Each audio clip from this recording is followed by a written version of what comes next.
Good evening, listeners. Welcome to Noir Intellect. I'm your host, Victor Blackwood. If you enjoy mysteries, hidden clues, and uncovering the truth, don't forget to like and subscribe. And tell me, where in the world are you watching from? Leave it in the comments below. Now, keep your eyes open and your mind sharp. The mystery begins now.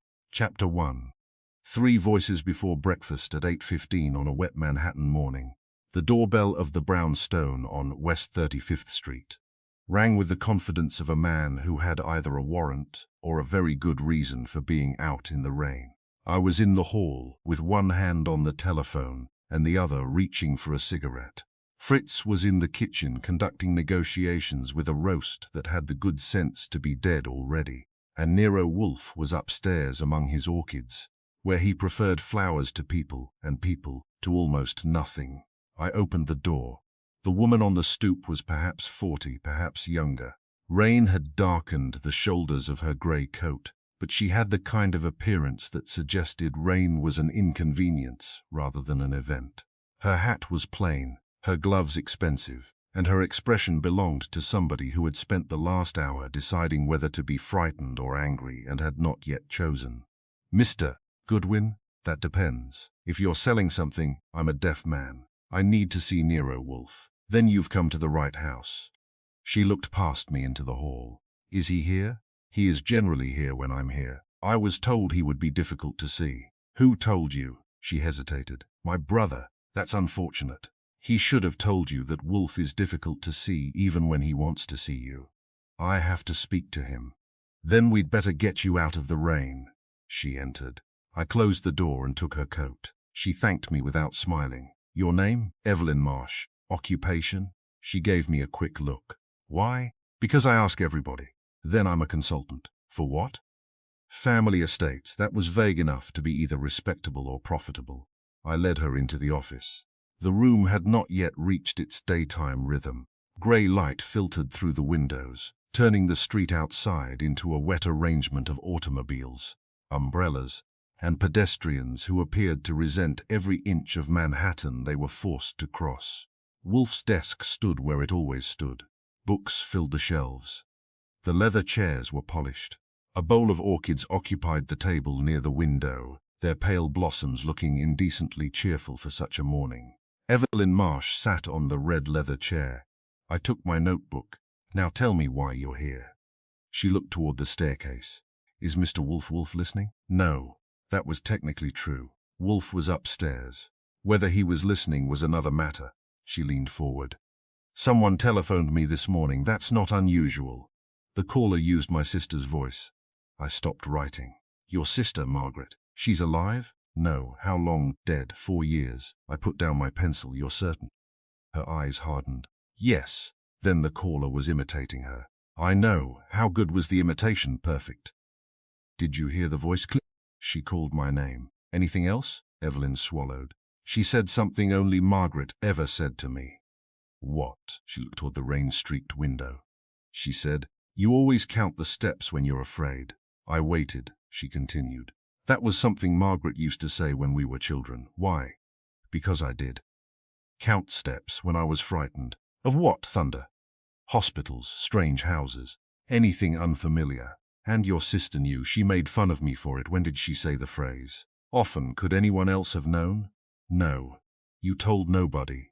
"Not after she died." "Not even family?" "No." "Then how did the caller know?" "I don't know." That was the first honest answer I'd heard from her. I wrote it down.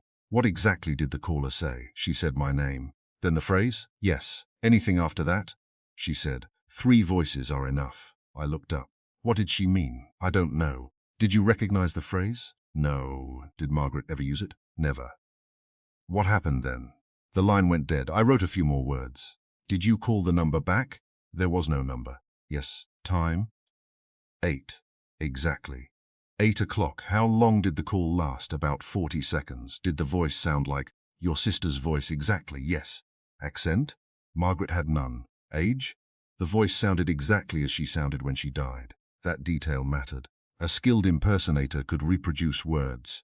A skilled impersonator could imitate pitch. But reproducing a dead person's age, breath, Pauses and habits was another matter. Did she say anything that only Margaret could have known? Evelyn hesitated. Yes, besides the steps. My sister had a phrase she used when she wanted me to stop arguing. What phrase? Evelyn looked at me. She'd say, "Count backward, Evie, and the caller?" She said it. I closed my notebook. "Mrs. Marsh, you understand that if someone is deliberately imitating your dead sister, the private phrase is the important part." "I know. Then why come here instead of the police?" "Because I don't think this is a prank." "Neither do I." She looked relieved for the first time. "You believe me?" "I believe that you heard a voice. And I haven't decided whether you heard your sister." She stared at me. I smiled. "Don't worry. Wolfe hasn't decided either." She frowned. "You said he wasn't listening. He isn't supposed to." Before she could answer, the telephone rang. It rang once, twice, 3 times. Evelyn went completely still. I reached for it. "Goodwin residence," a man's voice answered. "Old, dry?" measured Mr. Goodwin. "Yes, is Nero Wolfe there?" "Who wants him?" The woman with 3 voices has begun again. The line went dead. For 2 seconds I remained with the receiver against my ear. Then I hung up. Evelyn was staring at me. "Who was that?" "An elderly man." "Who?" "He didn't say. What did he want?" "Wolfe." "What did he say?" I looked at her. The woman with 3 voices has begun again. Her face had lost what little color it possessed. I turned toward the staircase. "Wolfe." His voice came from above. "Yes. I thought you weren't listening."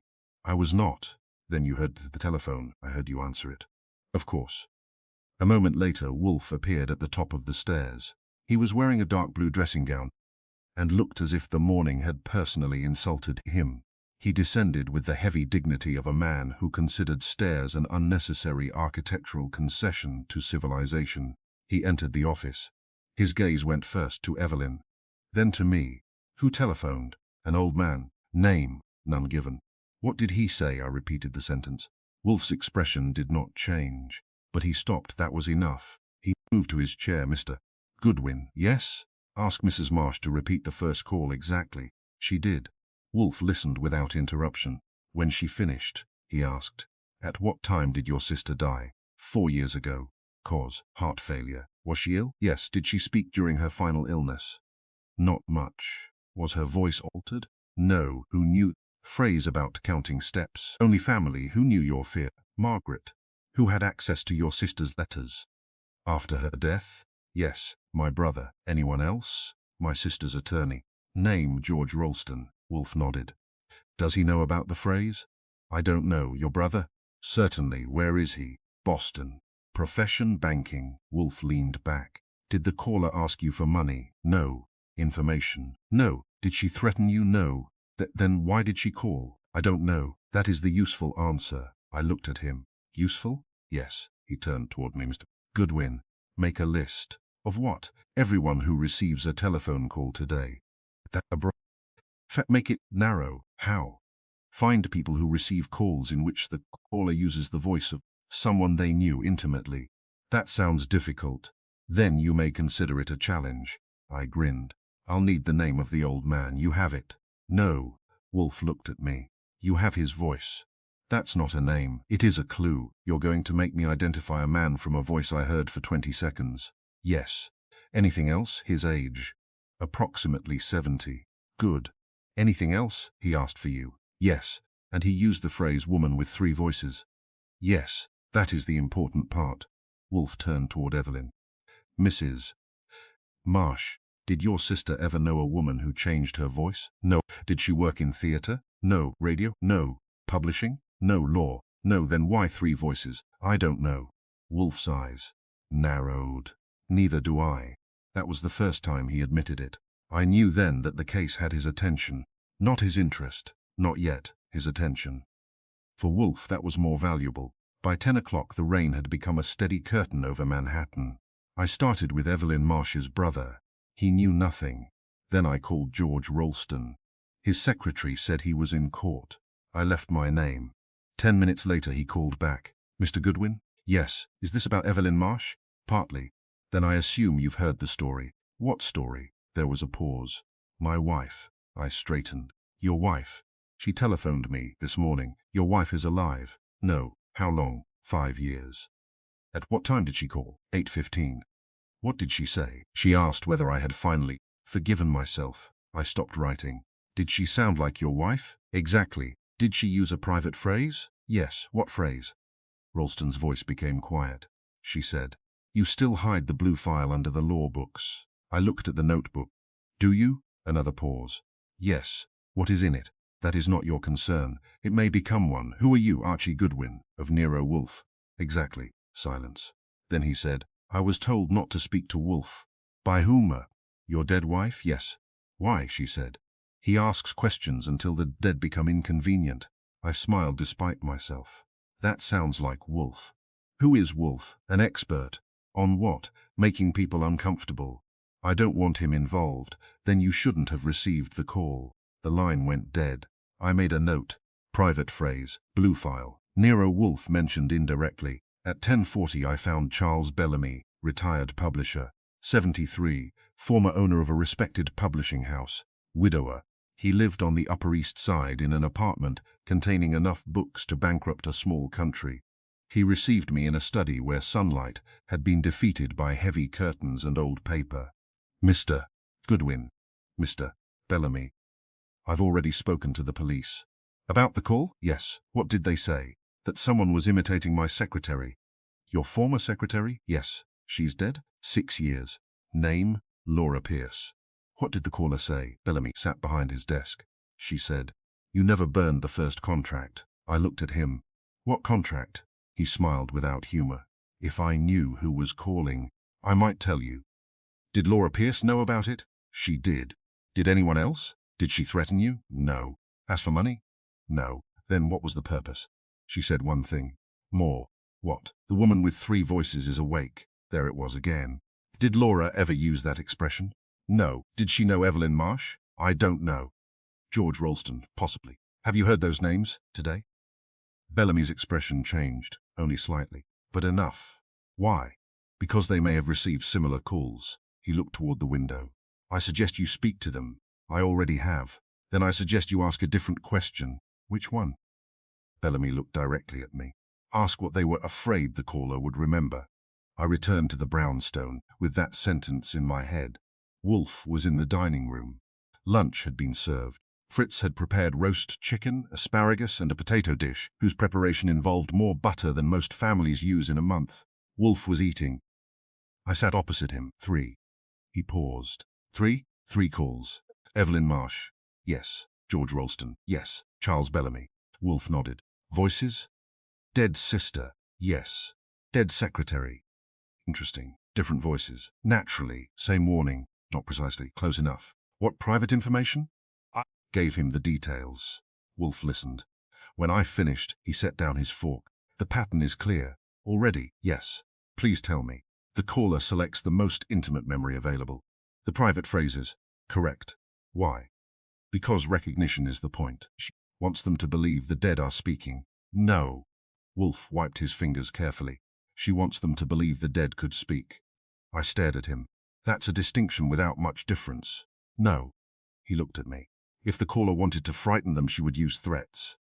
She doesn't. If she wanted money, she would make demands. She doesn't. If she wanted information, she would ask questions. She doesn't.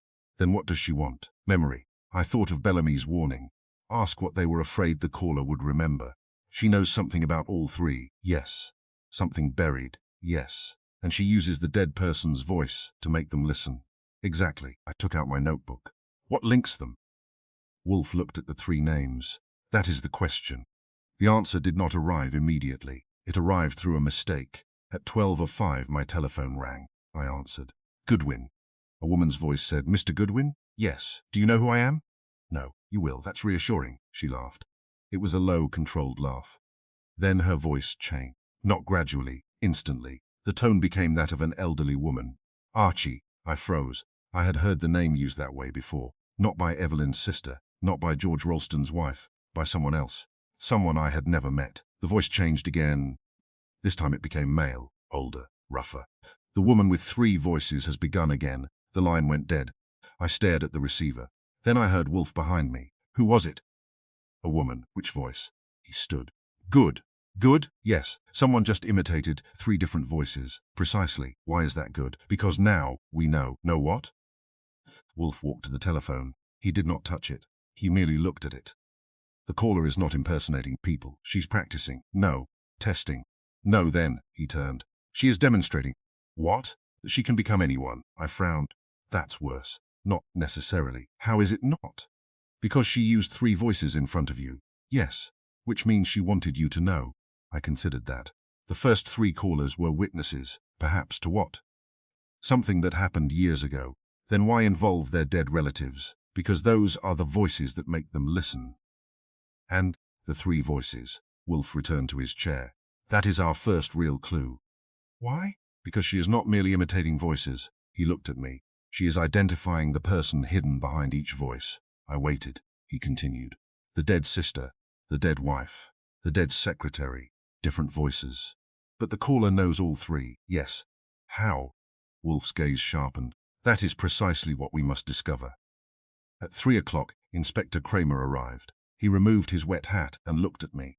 You've been busy, I try. 3 calls? Confirmed. Same woman? Unknown. Same voice? That's the problem. Kramer dropped into a chair. We checked phone records, and nothing useful. Private calls, apparently. Traced? No. Any witnesses? Nah. Wolfe entered from the dining room. Kramer.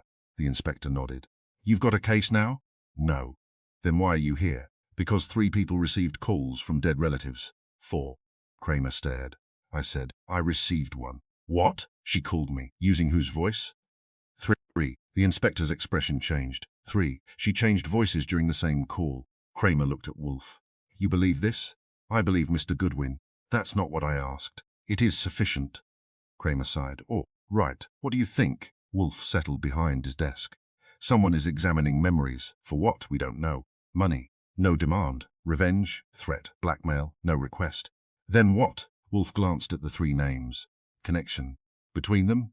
Yes. Kramer leaned forward. Do they know each other? Not directly. Then how? That is what Mr. Goodwin will determine. I looked at Wolfe. Why me? Because I have no intention of getting wet. Kramer laughed. There he is. I reached for my start, Wolfe answered without hesitation. Find the woman behind the voices. Any description? Age? Unknown. Occupation? Unknown. Unknown. I stared at him. You're sending me to find an unknown woman with an unknown face, unknown age, unknown occupation, and at least 3 voices. Correct. Anything else? Wolfe nodded. She knows exactly which memory each of her targets is most afraid to revisit. I opened the door. That's all? No. What? His voice followed me down the hall. Find out what they all remember. I stepped into the rain. Behind me, the brownstone door closed. The city was wet, grey, loud, and completely indifferent. Somewhere among its millions of voices was a woman who could become anybody she pleased. But Wolfe had already identified the one thing she could not disguise. She needed her victims to recognize her, and before the day was over, I intended to find out why. Chapter 2. The Woman Behind the Voices. By 4 o'clock that afternoon, I had learned 2 things. First, Manhattan contained enough rain to drown a moderately ambitious detective. Second, 3 people could swear to 3 different voices and still be telling exactly the same story.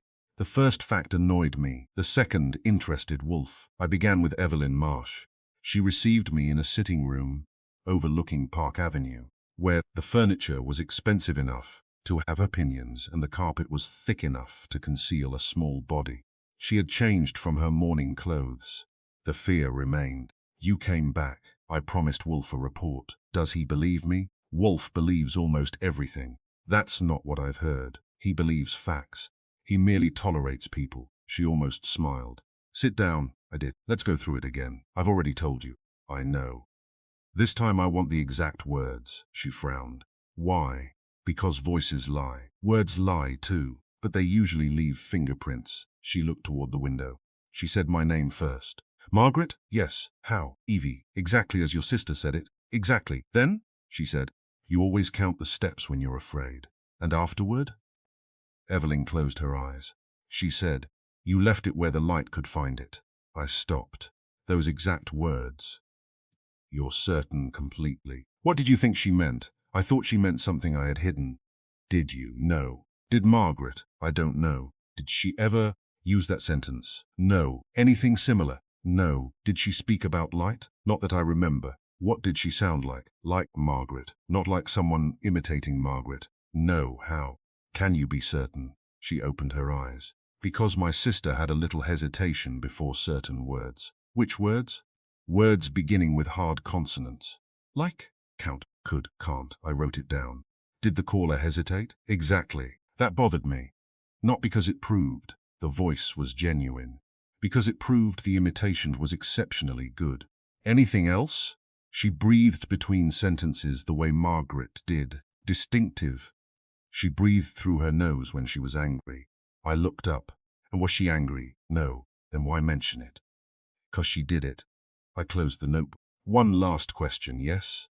Did she say anything about the phrase? What phrase? The light. Evelyn looked puzzled. No. Nothing? No. I thanked her. As I stood, she said, Mr. Goodwin. I turned. Do you think my sister is dead? I looked at her. I think she has been dead for 4 years. That's not what I asked. No, she nodded. Neither do I. Charles Bellamy lived on East 63rd Street in an apartment that smelled of paper, tobacco, and old arguments. He had been a publisher for nearly 40 years. The kind who believed books should be published because they mattered, which probably explained why he had retired without becoming rich. He was waiting for me with a glass of whiskey. Drink, not while working. Wise. Who told you that? He poured himself another. Piss. Your secretary. Former secretary. How long did she work for you? 11 years. Describe her. Organized. Quiet. Better memory than mine. Dead. 6 years. How? Car accident. Was she driving? No. Was anyone else killed? No. Where did she sit in your office? Near the windows. Why? She liked daylight. I looked at him. He noticed. What's funny? Nothing. Then why are you looking at me? Because the caller said something. What? You left it where the light could find it. Bellamy stopped drinking. She said that? Yes. His face changed. Not dramatically, but enough. What? You recognize it? I recognize nothing. Mr. Bellamy. He turned toward the window. I haven't heard that sentence in 20 years. From Laura? No. Then from whom? He didn't answer. I waited. Finally, he said, from an editor. Name, Daniel Cross. Who was he? Senior editor. Still alive? No. Dead when 20 years ago. How? Heart attack. At Bellamy and Marsh. Bellamy looked at me. You've done your homework. Not yet. Who told you about Bellamy and Marsh? Nobody. Then how did you know? Your name. He laughed without humor. You're good. I've been called worse. He sat down. Bellamy and Marsh was a small publishing company. Your company, mine and Evelyn Marsh's. Her sisters? No. Evelyn herself. I remembered the morning. The family estate consultant. The private phrase. The dead sister. Now a publishing company. How long did it exist? 7 years. 20 years ago. What happened? We dissolved it. Why? Money. That simple. No. What happened? He stared at his whiskey. Something disappeared. What? A manuscript, valuable very, financially, potentially. What was it? A book. Whose? Daniel Cross's. About. Bellamy's jaw tightened. I'd rather discuss that with Wolfe. That's not an answer. It wasn't intended to be. I stood. One more thing. What? Did Laura Pierce know about the manuscript? He looked at me. Yes. Did Evelyn Marsh? Yes. Yes, that was enough. I left. George Ralston was less cooperative. Lawyers are often like that. They consider information a substance they invented, and therefore believe they own the rights to distribute it. He met me in a wood-paneled office downtown. I don't understand why Wolfe is interested. Because someone is using your dead wife's voice. My wife is not relevant. She telephoned you. Someone imitated her, exactly. Then the criminal is an impersonator. Possibly.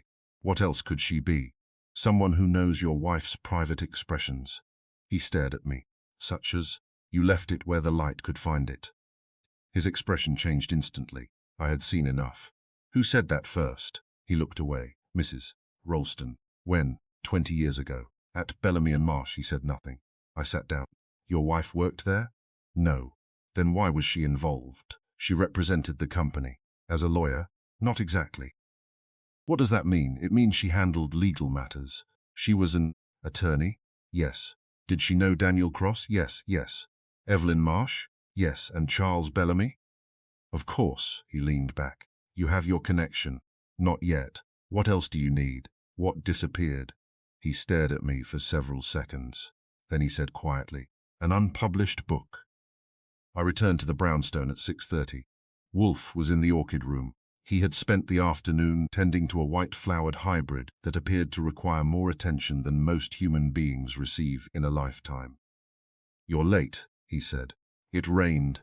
It rains every day, not like today. Then you should have walked faster. I followed him into the office. 3 calls, yes. 3 dead women, yes. 3 private memories, yes. And 1 phrase. What phrase? I told him. You left it where the light could find it. Wolfe's hand stopped above the orchid tray. For several seconds, he said nothing. Then he looked at me. Repeat it. I did. He turned and walked into the office. He sat. He reached for his lunch plate. Then he stopped. I have lost my appetite. That was serious. Fritz's cooking had survived bomb scares, tax audits, and Wolfe's periodic declarations that civilization was collapsing. Very little could make him abandon a meal. Why? Because that phrase is constructed, meaning it is not conversational. No one naturally says, you left it where the light could find it. I thought it sounded poetic. Exactly. Then it was designed to be remembered. I sat opposite him. All 3 heard the same phrase. Yes, but different Marsh. Laura Pierce. Dead. Helen Rolston. Dead. Wolfe leaned back. An impersonator can deceive the ear, not the language. Precisely. He tapped 1 finger against the arm of his chair. Voice is physical. Language is mental. An impersonator can copy pitch, cadence, breath, even pronunciation, but not easily thought patterns. Exactly. He looked toward the rain-streaked window. The caller does not merely know these people. She knows how to make each one listen. Yes, by borrowing a dead person's voice. Correct. And using the same sentence. Not merely the same sentence. He looked at me. The same intention. What intention? To make each recipient search for something. I thought about Evelyn, her sister's private phrase. Bellamy's missing manuscript. Rolston's legal file. You left it where the light could find it. Exactly. What did each person leave? That is what you must discover. There's more. Naturally. All 3 were connected 20 years ago. Wolfe's eyebrows rose. How? Bellamy and Marsh. Ah, he leaned back. That is our date. I told him everything Bellamy and Rolston had said. The company, Daniel Cross. The unpublished manuscript, Laura Pierce. Helen Rolston. Evelyn Marsh. Wolfe listened without interruption. When I finished, he asked, what happened to the company? Dissolved 21 years ago. Why? Bellamy says money. And you believe him? No. Good. He reached for the telephone. Call Bellamy. I did. No answer. Rolston. He answered immediately. Mr. Goodwin, Wolfe wants to speak to you. I can't. Why? I've already told you everything. Apparently not. Silence. Then, tell Wolfe I am unavailable. I looked at Wolfe. He took the receiver. Mr. Rolston. A pause. Yes, I know about Bellamy and Marsh. Another pause. I know about Daniel Cross. Silence. And I know the phrase. Longer silence. Finally, Rolston said, then you know enough. No, I can't discuss it. You can. I won't. Why? Because someone is listening. Wolfe's eyes narrowed. Who? The line went dead. I stared at him. That wasn't theatrical. No, he sounded frightened. Yes, someone is listening, apparently. Phone tapped. Possibly. Then the caller isn't merely trying to frighten them. No. What is she doing? Wolfe leaned back. She is searching for the manuscript. Perhaps. The contract. Whatever was left where the light could find it. Wolfe nodded. And now we know something else. What? She has reason to believe it still exists. At 8 that evening, Evelyn Marsh telephoned. Her voice shook. Mr. Goodwin? Yes. Someone has been in my apartment. Did anything disappear? I don't know. Anything disturbed? The desk. Old papers. From Bellamy and Marsh. Silence. Yes, papers. I don't know. Mrs. Marsh. Yes? Did your sister ever work for Bellamy and Marsh? No. Did she ever visit the office? Yes. Why? I don't remember. You don't? No. Think. She breathed slowly. 20 years ago. Yes. My sister had a disagreement with Evelyn. About what? I don't remember. Try. Silence. Then she said Evelyn had hidden something. What? I don't know. Where? I don't know. What did Margaret say? Evelyn's voice became almost a whisper. She said, "You left it where the light could find it." I closed my eyes. The same phrase. Again. Always the same phrase, I said. "Mrs. Marsh, listen carefully. Did your sister ever mention a room?" "Yes." "Which room?" "The old office. At Bellamy and Marsh?" "Yes." "What about it?" "She said there was a skylight." I looked toward Wolfe. He was watching me. "Did she say what was under it?" "No." "Did she say anything else?" "Only one thing." "What?" Evelyn's breathing changed. She said, "If they ever come back, look where the light falls first." The line went dead. I replaced the receiver. Wolfe spoke. "Bellamy and Marsh, yes. An old office with a skylight, something hidden, possibly, and someone is now searching for it, yes." He looked toward the clock. "Tomorrow morning, Mr. Goodwin, you will visit the former offices of Bellamy and Marsh. Where are they? Do you know?" I smiled. "Not yet, then find out." He closed his eyes. "And Archie?" "Yes? Take a flashlight because the light?" "No." He opened his eyes. "Because whoever is looking for the object may have forgotten where the darkness begins." I grabbed my notebook. As I headed for the hall, the telephone rang again. Neither of us moved. It rang twice, 3 times, then stopped. Wolfe looked at the silent instrument. "Interesting. Why? She knows we have found the company. How?" He turned toward me. "Because she has just learned that we are no longer following voices." I waited. "We are following history. And somewhere in Manhattan, behind a darkened window or a locked office door, the woman with 3 voices was preparing to decide which voice Nero Wolfe would hear next." Chapter 3. The photograph in the blue envelope. The old offices of Bellamy and Marsh were on West 47th Street, above a tailor, a watch repair shop, and a restaurant, whose sign promised the finest soup in Manhattan and looked as if it had been promising it since 1948. The publishing company was gone. The sign was gone. The brass plate beside the elevator was gone. Only the building remained, which in New York is often the most reliable witness. I arrived shortly after 9, with Wolfe's flashlight in my pocket, and the uncomfortable feeling that I had been sent to investigate a ghost wearing an office lease. The insurance company occupying the 4th floor had no interest in publishing history. Their manager had Demon and Less and Marsh, he said. "Yes," he thought, "before my time. When did your company move in?" 20 years ago. 21 could be. "Do you have old building records?" "Probably." "Can I see them?" He looked at me. "Are you with the insurance company?" "No." "Police?" "No." "Lawyer?" "No." "What are you?" "I work for Nero Wolfe." He knew the name. Most people in Manhattan did. He frowned. "Detective, among other things. What are you investigating?" "An old publishing company." "That sounds dangerous." "It has been." He sighed. "Wait here." I waited. The lobby clock ticked. A woman in a green dress hurried past carrying files. A man carrying 3 umbrellas nearly collided with me. The manager returned with an elderly woman whose hair was white, whose posture was straight, and whose expression suggested that she had spent 40 years learning the difference between important questions and stupid ones. "This is Mrs. Agnes Doyle," he said. "She's been with the company longer than anyone." "The insurance company?" "No. Bellamy and Marsh." She looked at me. "Ah." That one syllable contained more information than the manager had given me in 20 minutes. "You remember it?" "I remember the people." "That's better." "Usually." I showed her my identification. "Not official." "I didn't need official." She examined it anyway. "You work for Mr. Wolfe?" "Yes."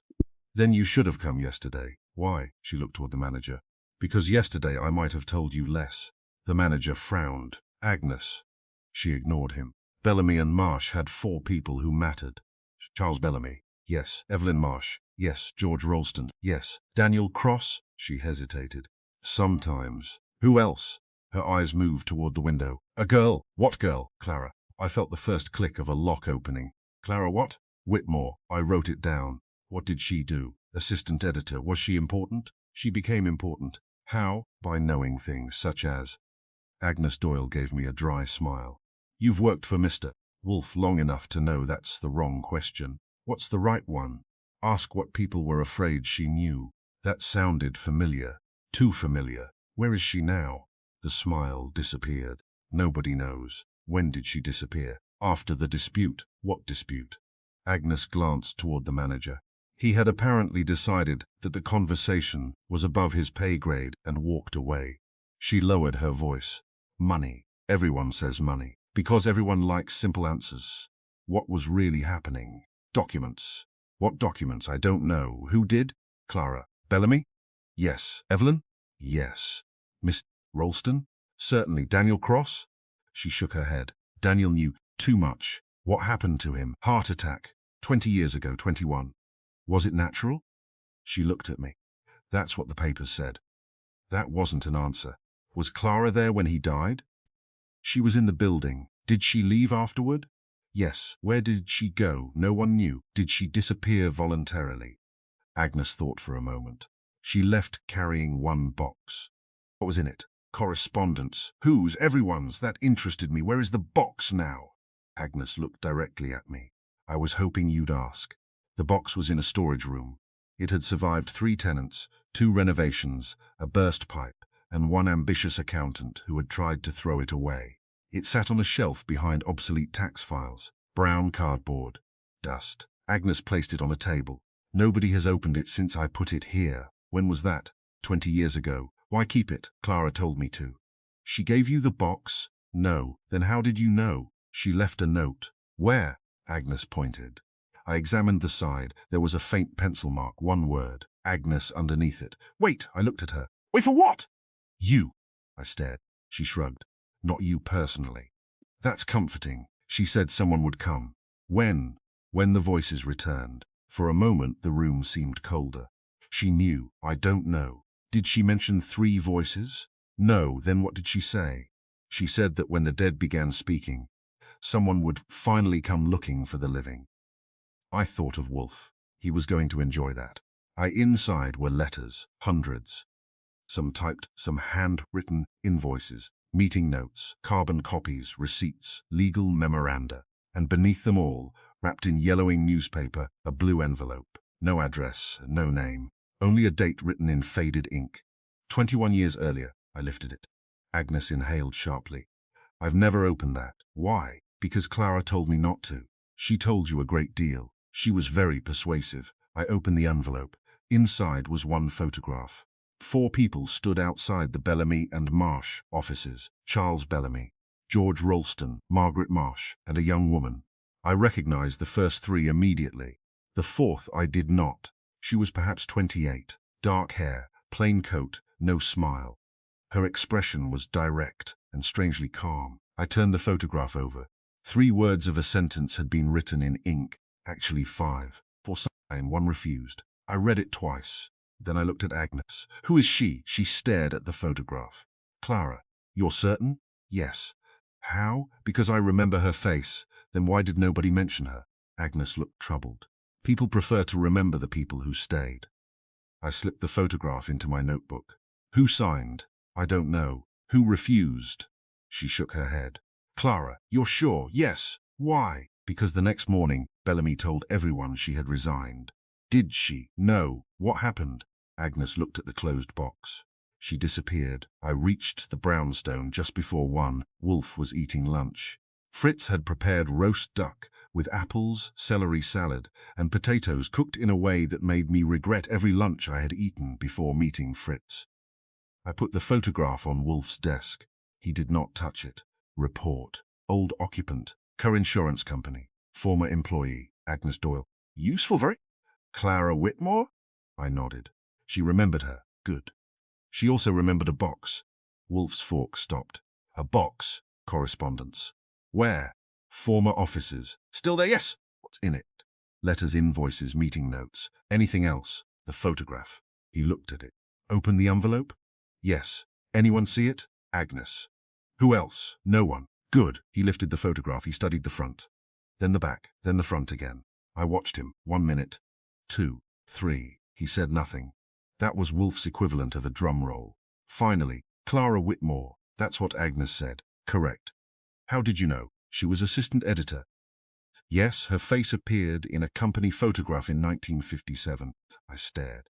You remember a photograph from 20 years ago? No. You don't? I remember the photograph. That's worse. He turned it toward the light. She is the only person here looking at the camera. So?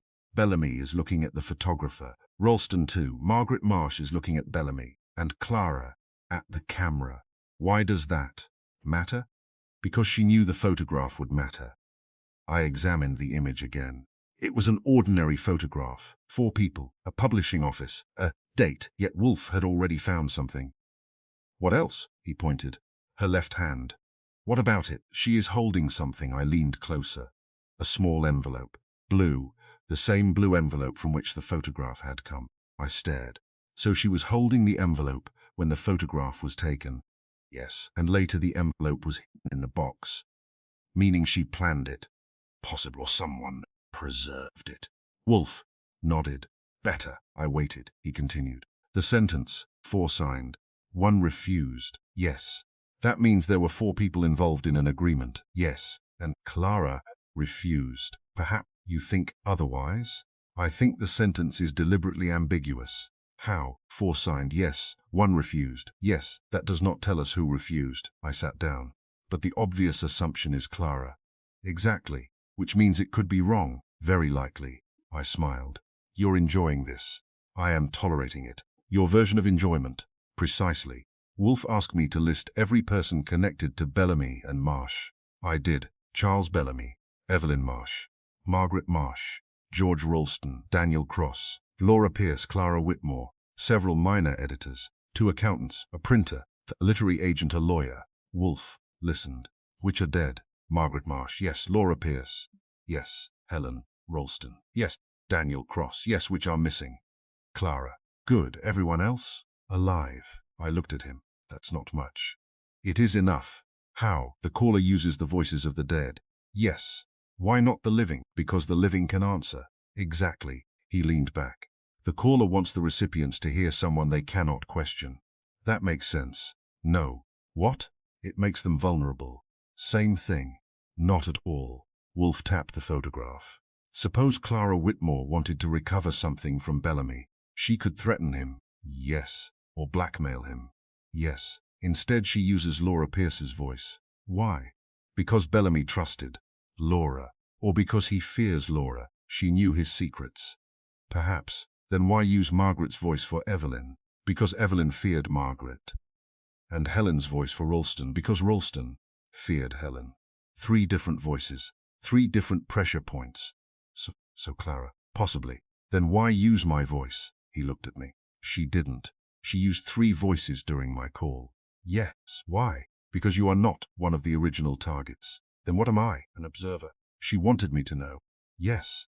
Know what? Wolfe's eyes rested on the photograph. That there are 3 dead people whose voices can be used to open 3 locked memories. I turned the photograph over again.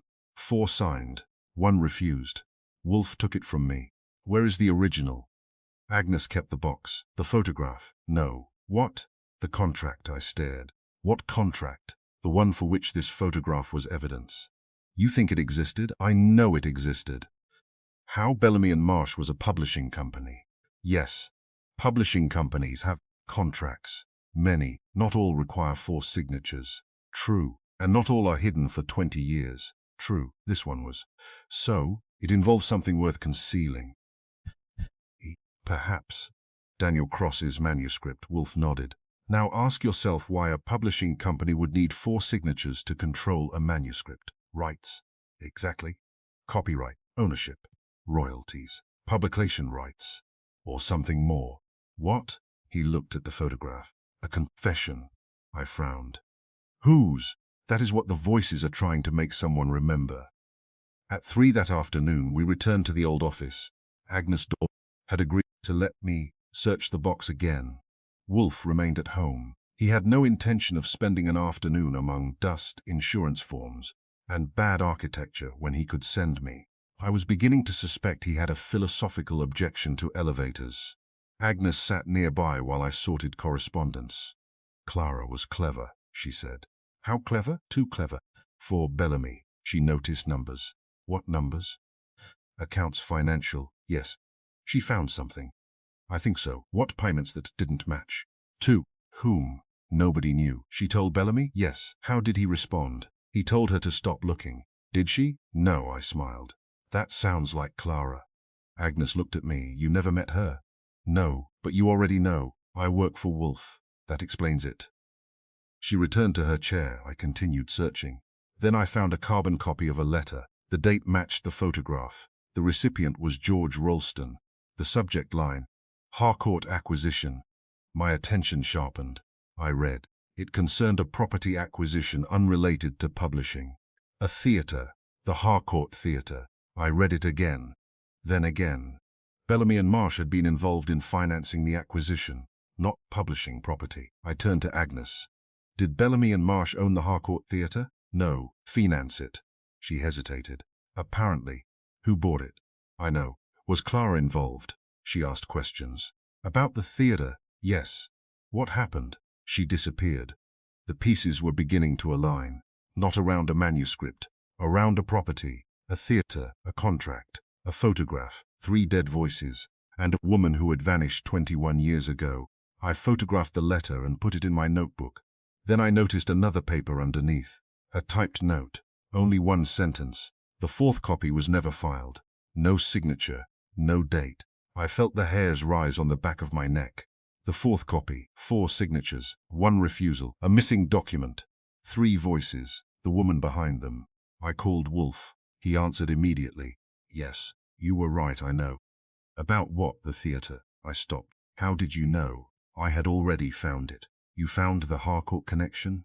Yes. When? While you were talking. Talking to whom? To yourself. I looked around the empty office. That's disturbing. It is efficient. I gave him the details. The Harcourt acquisition. The 4th copy. The photograph. Clara. When I finished, Wolfe said, "Come home. Anything else? Bring the photograph. I have it in the letter." Yes. And Archie? Yes. Do not let anyone see you carrying them. I looked toward the hallway. Why? Because if Clara Whitmore is behind the calls, she has already learned that we found the photograph. How? Wolfe was silent. Then, because the photograph was not meant to be found by us. What was it meant to do? To make someone remember Clara? The line went dead. I took the stairs. Halfway down, I heard footsteps above me. I stopped. Silence. Then another stepward. Nobody, I continued. The street entrance, a woman in a dark coat stood beneath the awning. She had her back toward me. Rain fell between us. I stepped outside. She turned. For 1 instant I saw her face, pale, sharp, ordinary. Then she smiled, not warmly, not coldly, knowingly. And in the voice of Margaret Marsh she said, "Mr. Goodwin, you left it where the light could find it." Then she walked away. I stood beneath the awning, watching her disappear into the wet traffic. I had heard Margaret Marsh's voice before, on a telephone. I had never seen Margaret Marsh alive, but the woman who had just spoken with her voice was alive. And that meant one of 2 things. Either I had finally met Clara Whitmore, or someone wanted me very badly to believe that I had. When I returned to the brownstone, Wolfe was waiting. He looked at my face. "What happened?" I told him. He listened. When I finished, he did not react for several seconds. Then he held out his hand. The photograph, I gave it to him. He studied Clara's face. Then he looked at me. "That was not Clara." "How do you know?" "Because Clara Whitmore was left-handed." I stared. "The woman who spoke to you held her umbrella in her right hand." I said nothing. Wolfe placed the photograph on the desk. So? The woman behind the voices has just shown us that she is not necessarily the woman we are looking for. I sat down. Then who is she? Wolfe looked again at the 4 figures in the photograph. "That, Mr. Goodwin, is the first question." He tapped the blue envelope. "The second is more important. What is it? Why would someone go to such trouble to make 3 people believe they are hearing the dead?" He turned the photograph over. "Unless 3 people are not the true targets," I leaned forward. "Who is?"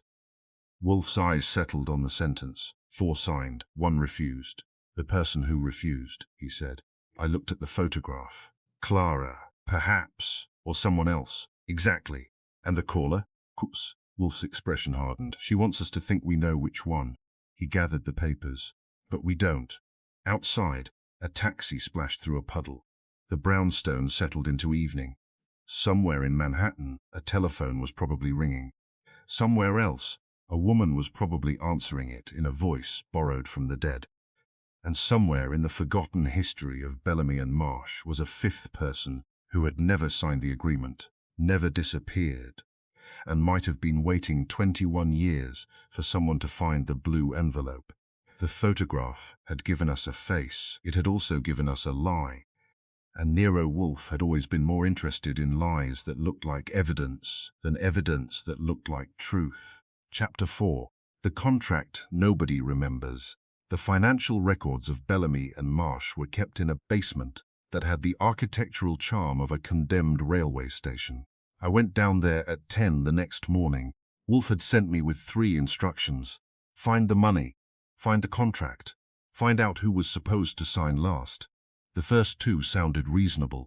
The third sounded like Wolfe. He had not explained why the order mattered. He had merely looked at me over breakfast, while Fritz served him eggs prepared with the solemnity usually reserved for religious ceremonies, and said, "The person who signs last knows what the others have already agreed to. Unless the last person refuses, then he knows even more." That was all. I had learned long ago that when Wolfe gave me half an answer, it was because he expected me to earn the other half. The basement clerk was named Milton Price. He was 62, narrow, bald, and suspicious of anybody who asked questions about old accounts. "Bellamy and Marsh," he said. "Yes, we don't keep their books. You did. Before my time, your company bought the records? Acquired them. Same thing. No. What's the difference?" Lawyers. I liked him immediately. He led me past shelves of ledgers and boxes bearing dates from 3 decades before. At the rear was a locked cabinet. "Those are the old accounts." "Why locked? Because nobody reads them." "That's not a reason. It's the reason they gave me." "Who?" Management doesn't know why they're locked." "Probably. Then open it." He looked at my identification, then at me. "You really work for Nero Wolfe?" Unfortunately, that got a smile. He found the key. The cabinet opened with a groan. Inside were 12 ledgers, 4 boxes of correspondence, and a black binder labeled Bellamy and Marsh, Special Projects, I took it. Milton looked over my shoulder. "That's the one." "Why?" "Nobody ever touched it. That makes it interesting." That's what I thought. I opened it. The first page was a memorandum dated 21 years earlier. Project H17, no author, no title, only a description, a manuscript of controversial political and financial significance. I read the sentence twice. What was Project H17? Milton shrugged. Book, published? No. Why? Legal dispute. About the author, I turned the pages. The manuscript had been submitted to Bellamy and Marsh. An advance had been discussed. A publication date had been proposed. Then everything stopped. 3 pages had been removed. The remaining papers referred repeatedly to an agreement. One memorandum contained the names: Charles Bellamy, Margaret Marsh, George Ralston, Clara Whitmore. I photographed the page. Then I found the first contradiction. A memorandum from March 14 stated, "Final agreement to be executed March 18. A second document, dated March 17, referred to the payment already made to Miss Whitmore. I looked at Milton. "Does that strike you as odd?" "Everything in here strikes me as odd." "Good answer." I kept reading. The manuscript's ownership had apparently been disputed between the author and Bellamy and Marsh. Then, suddenly, Clara Whitmore became involved. She had apparently discovered that the company was about to transfer the rights to an outside party. The transfer was to be approved by 4 people: Bellamy, Margaret, Ralston, Clara. But Clara's signature never appeared. Instead, every surviving copy contained 3 signatures: Bellamy, Margaret, Ralston. The 4th line was blank. There was an instruction beside it: Clara to execute last. I stared at it. Wolfe had been right. The last signature mattered. I photographed that too. Then I found a receipt. It was small, yellowed, typed. Received from Bellamy and Marsh the sum of $4,000 as consideration for participation in the proposed transfer. The recipient, Clara Whitmore. I looked at the date, March 15. The contract was supposedly signed March 18. I checked again. March 15. 3 days earlier. I read the receipt carefully. At the bottom was a signature, Clara Whitmore. The signature was unmistakably hers. But there was something wrong. The ink looked darker than the type. I held it beneath the basement light. Then I saw it. The signature had been added later, not forged, added. The paper had been folded after the signature was written. The fold crossed the ink. I put the receipt in an evidence envelope. Then I called Wolfe. He answered on the second ring. Yes, I have the records. What have you found? The manuscript title? No. Author? Unknown.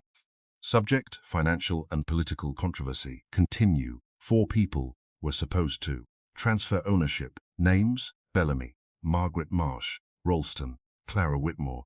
Good. 3 signed. Yes, Clara did not. I know. There's a receipt showing she was paid. How much? $4,000. When? March 15. When was the contract? Signed? 18. There was silence. Then, bring it. I have it. Bring everything. I'll be home in an hour, 40 minutes.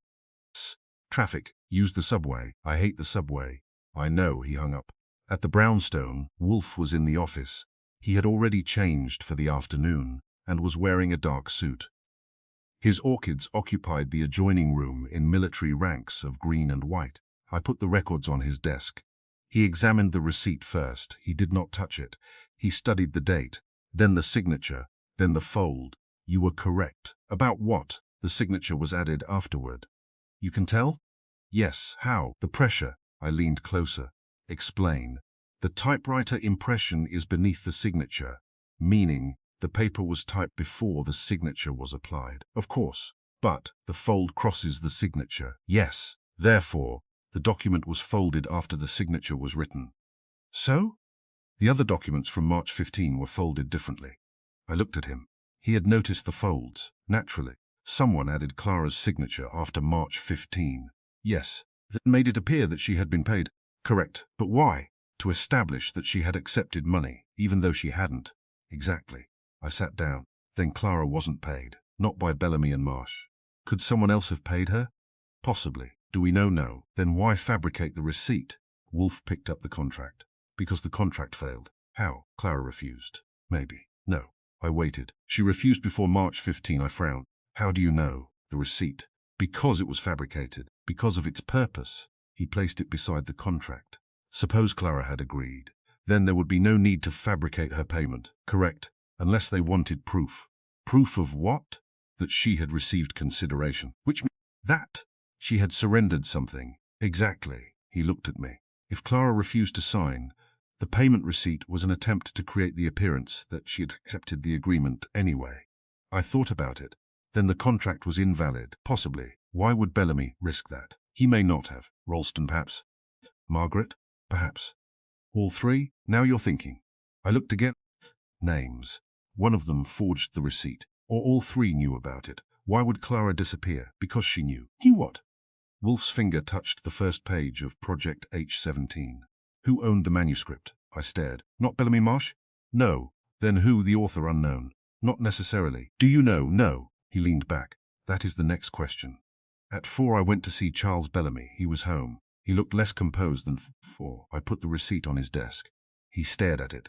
I've never seen that. Your company issued it. I said I've never seen it. Clara's signature is on it. I don't know anything about that. You told me yesterday she was paid. I said I believed she was. Why? Because that's what I was told. By whom? He looked away. Mr. Bellamy. What? Who told you Clara had been paid? Ralston. Why would a lawyer tell you that?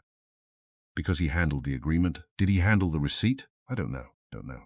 Much. I'm an old man. So is Wolfe. Bellamy frowned. I don't understand your point.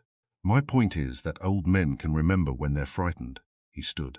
I am not frightened. Then tell me why you never published the manuscript. I told you, legal complications. What complications? Ownership? Yes. Who owned it? The company. Before the agreement? Yes. How did you acquire it? Through the author. Who? He hesitated. The author is irrelevant. Why? Because the company had the rights. Then why did you need a transfer agreement? He said nothing. 4 signatures. No response. 3 signatures. Still nothing. 1 missing. Bellamy's face tightened. Clara. Yes, she refused. You admit it? I admit nothing. You just did. He turned toward the window. She was unstable. Clara, she became obsessed. With what? The accounts. What accounts? She thought money was being moved. Was it? He looked at me. Yes. Where? I don't know. That's not believable. It is true. Who moved it? I don't know. Then who knew? He sat. Daniel Cross, dead. Yes. Margaret Marsh, he hesitated. Possibly. Ralston? I don't know. Clara, she suspected. What did she do? She copied documents. Where are the copies? Did she have a box? Bellamy's face went blank. I had my answer. Who knew about the box? I don't know. Agnes Doyle? Perhaps. Did Clara tell her to wait? I don't know. For what? I don't know. Until the voices returned. Bellamy stared at me. That was the first time he looked genuinely frightened. Where did you never said it? No. I smiled. But you reacted to it. He stood again. Get out. I left. Wolfe was waiting when I returned. Bellamy reacted. To what? The voices. How? He knew about them. Why? Because he said he didn't. Wolfe nodded. Naturally. I told him about the accounts. Money was moved. Yes. By whom? Unknown. Where? Daniel Cross. Possibly Margaret. Possibly Ralston. Clara suspected. Wolfe closed his eyes. Daniel Cross dead. Yes. 3 dead women and 1 dead man. 4 voices. I looked at him. That's interesting. Very. Could the caller have known Cross? Certainly. Could she imitate his voice? Probably. Why hasn't she? Wolfe opened his eyes. Because she has not needed to. Why? Because the women are sufficient. For what? To make the men remember. I sat down. Bellamy and Ralston. Yes. Both are men. Yes. The voices belong to dead women. Yes. Why women? Wolfe did not answer. He looked toward the orchid room. Because women were witnesses. Witnesses to what? Something that happened before the contract. I thought of the photograph. 4 people, 3 signatures, 1 refusal. Then the missing 4th copy. The unknown manuscript. The money. Clara's disappearance. What if Clara didn't disappear? Wolfe looked at me. What do you mean? What if she changed her name? Possible. What if she became the woman with 3 voices? Also possible. Then who was the woman outside the old office? Not Clara. She was right-handed. Yes. So another woman is involved. Almost certainly. Who? That is what you will discover. I sighed. Of course. At 7 the telephone rang, I answered. Goodwin. A voice. My voice, not similar, not close. Mind, every pause, every slight roughness, every inflection. It was as if I were hearing myself from the other end of a mirror. Good evening, Archie. I did not speak. The voice laughed softly. Then, ask Wolfe who was supposed to sign last. The line went dead. For a moment, I remained motionless. Then I looked toward Wolfe. He was standing in the doorway. You heard it. Yes, that was my voice. I know. How did she do it? I don't know. That's comforting. He walked to the desk. Repeat the sentence. I did. Ask Wolfe who was supposed to sign last. Wolfe's face became very still. You heard it exactly? Yes. Not merely an imitation. It was my voice. Yes. She knew how I speak. Yes. How? Wolfe looked at the telephone. She has heard you. Where? That is the question. Could she have followed me? Perhaps. At the old office? Perhaps. At Bellamy's, possibly. Then she's been watching me. Likely. Rubbed my jaw. That's not pleasant. No. What does the question mean? Wolfe returned to his chair. Who was supposed to sign last? Clara. Perhaps. I frowned. You don't believe it? I believe the documents say Clara. Then why the hesitation? Because the documents may be false. 3 signatures. Blank 4th line. A receipt dated 3 days early. A missing manuscript. A missing 4th copy. A vanished assistant editor. And now a woman who could speak in my own voice. What if Clara wasn't supposed to sign last? Then who? I don't know. Neither do I. That answer disturbed me more than the telephone call. Wolfe always had a theory. He might refuse to share it. He might insult me for asking, but usually he had one. Now he had only a question. He rose. I am going to the orchid room. Why? Because I have been thinking. About the contract. About the voices. Any progress? Yes. He paused. The caller is not merely impersonating the dead. Then what? She is signing voices. To whom? To memories. I stared at him. He continued. Each victim has a memory that belongs to a particular woman. Margaret for Evelyn, yes. Laura for Bellamy, yes. Helen for Ralston, yes. And me? You are different, because she used my own voice. Exactly. Why? Because you have no dead voice she can borrow. Then what does that make me? Wolfe's eyes sharpened. The witness she wants to frighten. I laughed once. She'll have to work harder. I hope so. He turned toward the stairs. Wolfe. He stopped. What? If she can imitate my voice, she can imitate yours. He looked at me. Why not? Because she has not heard enough of me. I smiled. You're confident, naturally. Then he disappeared toward the orchid room. I remained in the office. The telephone sat silently on the desk. I looked at it. For the first time that day, I wondered whether the woman behind the voices had ever needed to call anyone at all. Perhaps the telephone was merely the Perhaps the voices were merely costumes, and perhaps every sentence she had spoken had been designed to make one person ask the wrong question. The question she had given us was simple: who was supposed to sign last? But Wolfe had already begun looking beyond it, because the more important question was not who was supposed to sign. It was who had arranged for that person to sign. And beneath that was the question nobody at Bellamy and Marsh seemed willing to answer. Who was the author of the manuscript that had caused all this trouble? I picked up my hat. Tomorrow, I decided, I would find out. Behind me, from the orchid room, Wolfe's voice came quietly. Archie, yes? Do not telephone Bellamy. Why? Because if our caller is listening, she expects you to. I turned. What should I do? Wolfe looked at me. Find the author. And that was how the manuscript, which had not been published in 21 years, became more important than the three voices that had brought it back to life. Chapter 5. The Voice in the Recording. The sound technician lived in Queens in a house so narrow that if two men disagreed in the hallway, one of them had to go outside. His name was Samuel Price. He was 71, retired, and suspicious of detectives. Fortunately, I wasn't one. I found him at 11 in the morning repairing a radio that looked older than he was. You worked for Bellamy and Marsh? For 8 years. Sound technician, that was the title. What did you actually do? Whatever they wanted done. Interviews? Yes. Recordings? Yes. Clara. Whitmore? He put down the screwdriver. Who sent you? Nero Wolfe. Then you should have said that first. Why? Because I might have lied to anyone else. I appreciate the honesty, he grunted. Clara was a good interviewer. Good? Why? She listened. That's rare? Among editors, yes. What did she record? Authors, political people, businessmen, anyone connected with a book. Did she record Daniel Cross? Yes. Do you have the recording? No. Are you sure? He looked at me. You didn't come here to ask about Clara. I came to ask about her recordings. Same thing. He disappeared into another room. I waited. He returned carrying a cardboard box. Inside were reels, dozens. He selected one. How do you know? Her handwriting, the label read. CW interview series, March no year. I looked at him. Play it. He smiled. That machine hasn't been used in 20 years. Can it still work? Everything works if you insult it correctly. He placed the reel on an old machine.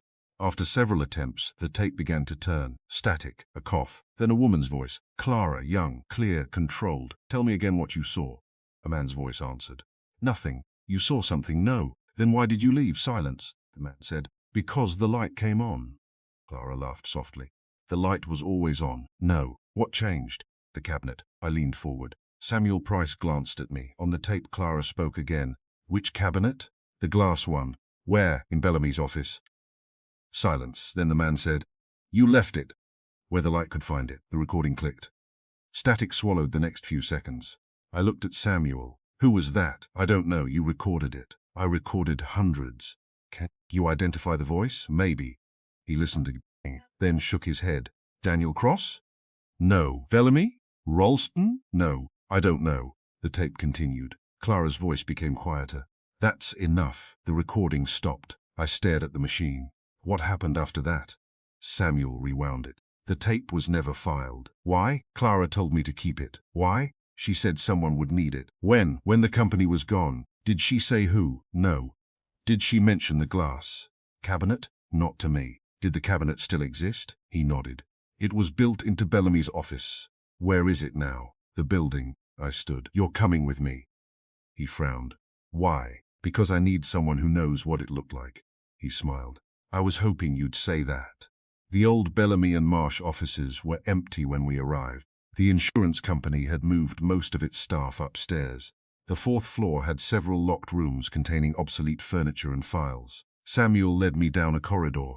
Here, the room had been used as storage, boxes, broken chairs, old filing cabinets, a wooden frame against one wall. That's it. I looked at the glass display cabinet. The glass doors were cracked. The wood was dark with age. Inside were nothing but old folders. What was displayed here? Books? Manuscripts? Sometimes. Why would a publishing company hide documents behind it? Samuel smiled. They didn't hide them. Then, they hid the hiding place. I examined the wooden backing. One section was slightly different. I pressed it. Nothing. Samuel laughed. Try the left edge. I did. A panel moved. Behind it was a narrow compartment. Inside was an envelope. White. No name. I opened it. There was a document, 1 page, 4 names, 3 familiar, Bellamy, Ralston, Clara Whitmore, and Margaret Marsh. But beneath them were 4 signatures, Bellamy, Ralston, Margaret, and Clara. I stared. Then I looked again. The 4th signature was not Clara's. It was Margaret's twice. One signature appeared beneath Margaret's name. Another appeared where Clara's should have been. I felt a cold sensation run through me.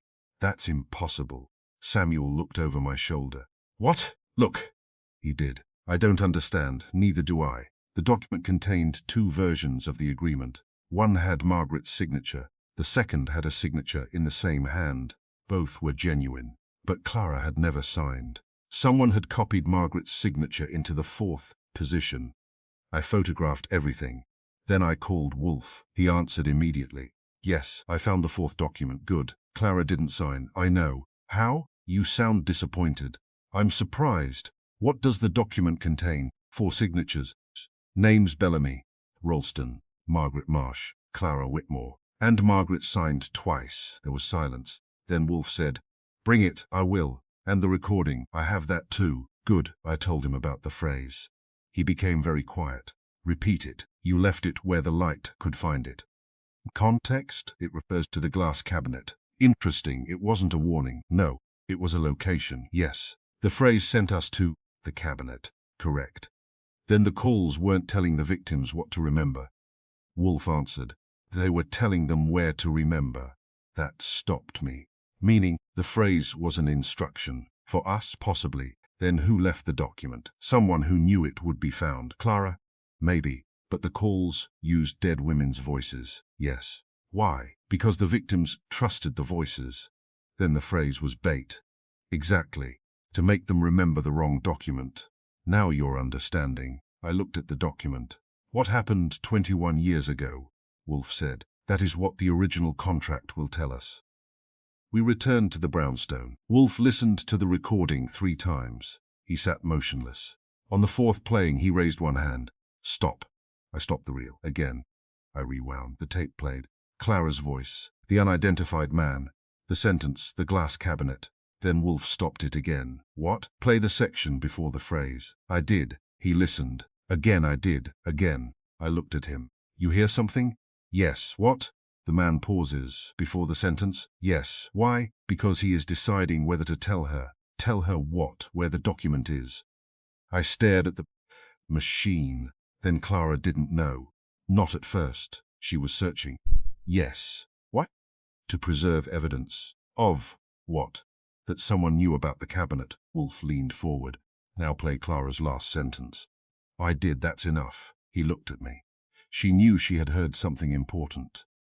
Then why didn't she take the document? Because she couldn't. Why? Someone else was present. The man? Perhaps. I looked at the tape. Can we identify him? Not yet.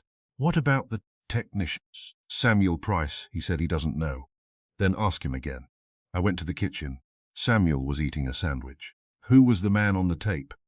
I don't know. You've said that because it's true. Listen. I played the recording. He frowned. When the man's voice came through, Samuel stopped chewing. I noticed. Recognize him? No. You stopped. I was listening. Try again. The tape played. The man's voice said, You left it where the light could find it. Samuel looked at me. I've heard that. The office. Whose voice? I don't know. Think. He closed his eyes. Someone who came after hours. Who? I never saw his face. How do you know it was a man? Voice. Anything else? Always smelled of tobacco. Bellamy smoked. Not Bellamy. Ralston? No. Daniel Cross? Samuel shook his head. Someone else. How often? 3 or 4 times. When? During the last month. Before Clara disappeared. Yes. Did Clara know? I think so. Did she ever confront him? Once. What happened? They argued. About the cabinet? No. About what? Samuel looked at me. About a woman. I waited. Which woman? Margaret Marsh. Wolfe was in the orchid room when I told him. He did not react. That worried me. Margaret. Yes. She was present, according to Samuel. At the office? Yes. With whom? Unknown man. Did Samuel hear the argument? Not clearly. What did he hear? Clara said, You promised she would never know. Wolfe's expression sharpened. Who? Unknown. Then the man said something. What? Samuel couldn't remember. Interest. He remembered only one word. Which? Transfer. Wolfe turned toward the orchids. Transfer. Yes, the manuscript. Yes, ownership. Yes, Margaret. Yes, he returned to his desk. The deception was not about Clara's signature. What was it about? Margaret's. I sat down. Explain. Wolfe placed the two documents side by side. The first version establishes that Margaret signed the transfer, yes. The second version uses Margaret's signature again, where Clara's should be. Yes. Why? Because the person who controlled the document wanted to create the appearance that Clara had signed without forging Clara's handwriting. That makes no sense. It makes perfect sense. How? If Clara's signature was challenged, the entire agreement could be questioned, because she didn't sign. Correct. But if Margaret's signature appears twice, then the document suggests that Margaret witnessed or authorized Clara's participation. So they used Margaret's signature as a substitute. Exactly. Which means Margaret was involved. Yes. Did she agree? Perhaps. Then why did she die? Wolfe looked at me. She died 4 years ago. The contract was 21 years ago. Yes. So her death is not part of the original crime, unless it is. I stared at him. You think Margaret was killed? I said unless. Her death was heart failure. According to whom? Evelyn, who did not remember the contract. True, Wolfe leaned back. The calls may not be about the old crime alone. What else? The witnesses. Bellamy. Yes. Ralston. Yes. Evelyn's. Yes, all three survived. Exactly. And all three have something to remember. Yes. What? Which version of the agreement was real? That evening we went through every document in the box. There were 2 sets. One described the transfer as voluntary. The other described Clara as an opposing party. The first contained Margaret's signature. The second contained Margaret's signature where Clara's should have been. The dates were close. The language nearly identical. But one crucial sentence differed. Version 1. The undersigned parties agree to transfer all rights. Version 2. The undersigned parties acknowledge the transfer already completed. I read it twice. Wolfe. These aren't the same agreement. No. The first transfers ownership. Yes. The second claims ownership had already transferred. Exactly. Then someone rewrote history. Not merely rewrote. Manufactured. Yes. Which one is genuine? Wolfe pointed to the first. The first. How do you know? Because it contains an error. What error? Margaret's middle initial. I looked. She was listed as Margaret L. Marsh. But on the second document, Margaret A. Marsh. I stared. Someone copied her name incorrectly.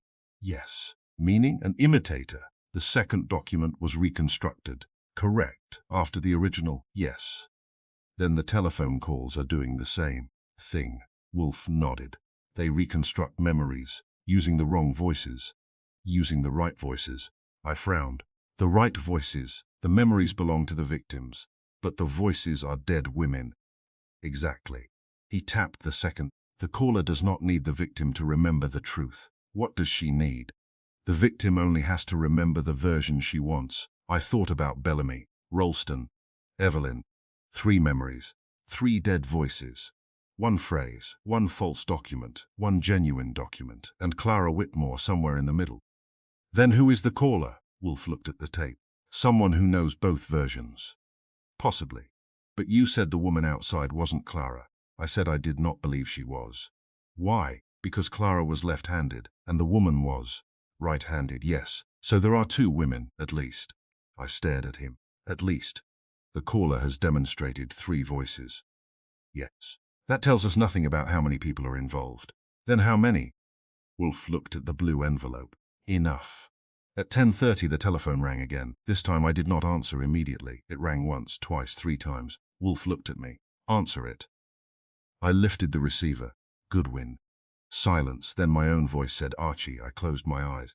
Yes? Did you find the 4th signature? Yes. Did you find the truth? No. A small laugh. You always were slow. Who are you? You've heard me. Which voice? All of them. The line clicked. Then a woman's voice. Margaret. You left it where the light could find it. Another click. Laura Pierce. Don't trust the second document. Another. Helen Ralston. Ask who was there when Daniel died. Then my own voice again. Archie Wolfe. The line went dead. I looked at Wolfe. He was already standing. What did they say? I told him. He listened. Then he said, now we know why the calls began. Why? Because someone has discovered that the second document is false. Who? Someone who wants the original agreement found. Why would the person who forged it want that? Wolfe's expression hardened. Because she did not forge it. I stared. Then who did? The person who is now trying to destroy the evidence, and the caller. She is trying to restore it. By confusing everyone. No then? By forcing them to remember, I thought, of the three voices. Margaret. Laura. The phrase, the glass cabinet, the duplicate signature, the hidden document, the missing manuscript. Then I understood the danger. The caller doesn't want us to find the truth. Wolfe looked at me. No. She wants us to find the truth before someone else finds it. He nodded. And that someone else, he said, has just learned that we possess the original. The telephone rang again. Neither of us moved. It rang once. Twice. Then stopped. Wolfe looked at the clock. Tomorrow. What? We find the author. How? The manuscript. Where is it? He looked toward the blue envelope. Where the light could find it. And for the first time I understood why the phrase had survived 21 years. It had never been a warning. It had never been a threat. It was a direction. Someone had hidden the truth in a place where daylight could expose it. Someone else had hidden a falsehood in darkness. And now two people were racing to decide which document would survive. One of them was speaking with the voices of the dead. The other had already begun speaking through the records of the living. Chapter 6. The fourth person in the photograph at 9 the next morning. Wolfe had the dining room arranged for 3 guests. This was not a social occasion. Wolfe did not arrange the dining room for social occasions. He arranged it for meals. And if a meal happened to involve a murder suspect, a lawyer, a publisher, or an unfortunate millionaire, that was merely an inconvenience imposed upon breakfast. The table was set with coffee, eggs, toast, smoked salmon, and a quantity of fruit that looked as if it had been selected by a botanist rather than a cook. I stood beside the window. 3 witnesses, I said. 3 witnesses. 1 question. Yes. Where was Clara Whitmore when the final agreement was signed? Yes. And you're expecting 3 answers? Naturally. What if they give the same answer? They won't. You sound certain. I am. Why? Wolfe looked at me over the rim of his coffee cup. Because none of them remembers. That was Wolfe. He could make a missing memory sound like a physical object sitting on the table. At 9:15, the bell rang. I opened the door. Charles Bellamy entered first. He had aged 10 years since I had last seen him. His shoulders were lower. His face was pale. He looked at the room, then at me. Where is Mr. Wolfe? Waiting. Is this necessary? No. Then why am I here? Because Wolfe asked you. He disliked the answer. Good. George Ralston arrived 5 minutes later. He carried a leather briefcase and wore the expression of a man who had spent his life believing that every problem could be solved by putting it into a legal file. Evelyn Marsh arrived last. She wore grey, no jewelry, no smile. She looked at the other 2 and stopped. You invited them? Wolfe's voice came from the dining room. Yes. She entered. All 3 sat. I remained standing. Wolfe ate. Nobody spoke. For 3 minutes it was an excellent silence. Then Wolfe put down his fork. Ralston frowned. Bellamy shifted. Evelyn looked directly at Wolfe. He said, Where was Clara Whitmore when the final agreement was signed? Bellamy answered immediately. She was there, Ralston said. No, she had already left, Evelyn said. My sister told me Clara never came to the meeting. Silence. Wolfe smiled. It was not a friendly smile. Thank you. Ralston leaned forward. Why? Because you have saved me time. How? Bellamy's face tightened. You can't know that. I do. How? Wolfe picked up his coffee. Because each of you has remembered a different night. Bellamy was the first to protest. I know what happened. No, I was there. Yes, I saw Clara. Then she was there. Wolfe looked at him. You saw her before the meeting. Bellamy froze. Ralston looked at him. Evelyn looked at both. Wolfe continued. You have combined 2 separate memories. Bellamy said nothing. You remember Clara entering the building? Yes. You remember seeing her? Yes. You remember the contract meeting? Yes. You have placed those memories together. Bellamy swallowed. But she was there, at some point, during the day, yes. Then I was. No, Bellamy. stared at him. Wolfe's voice remained calm. The question was where she was when the agreement was signed. Bellamy looked down. I don't remember. Correct, Ralston shifted. You cannot expect us to remember something that happened 21 years ago. I expect you to remember what matters, and if we don't, then someone has helped you forget. That silenced him. I watched Evelyn. She had gone very still. Wolfe noticed. Mrs. Marsh. She looked at him. You say, your sister told you Clara never came to the meeting? Yes. When, that evening after the meeting? Yes. Where was Margaret? At home. Then how did she know Clara had not been there? Evelyn hesitated. She told me. That wasn't my question. I don't understand. Where was your sister when the agreement was signed? I don't know. Exactly. Evelyn's hands tightened. Wolfe turned to Ralston. You say Clara had already left? Yes. At what time? 7. How? Because I left shortly afterward. You home? Alone? Yes. Did Clara speak to you before leaving? Did Margaret? Ralston hesitated. Yes. What did she say? She said the matter was settled. What matter? The manuscript. Was it? Ralston looked away. No. Wolfe nodded. Thank you. Ralston's face hardened. What are you implying? Nothing. You're accusing us. No. Then what is this, a memory test? Bellamy gave a bitter laugh. And we failed spectacularly. I had to look away. After the 3 guests were moved into the library, Wolfe sent me to the old building. I knew what I was looking for, the register. Every old office building in New York has records. Not good records, not accurate records, but records. The building superintendent's office was on the 1st floor.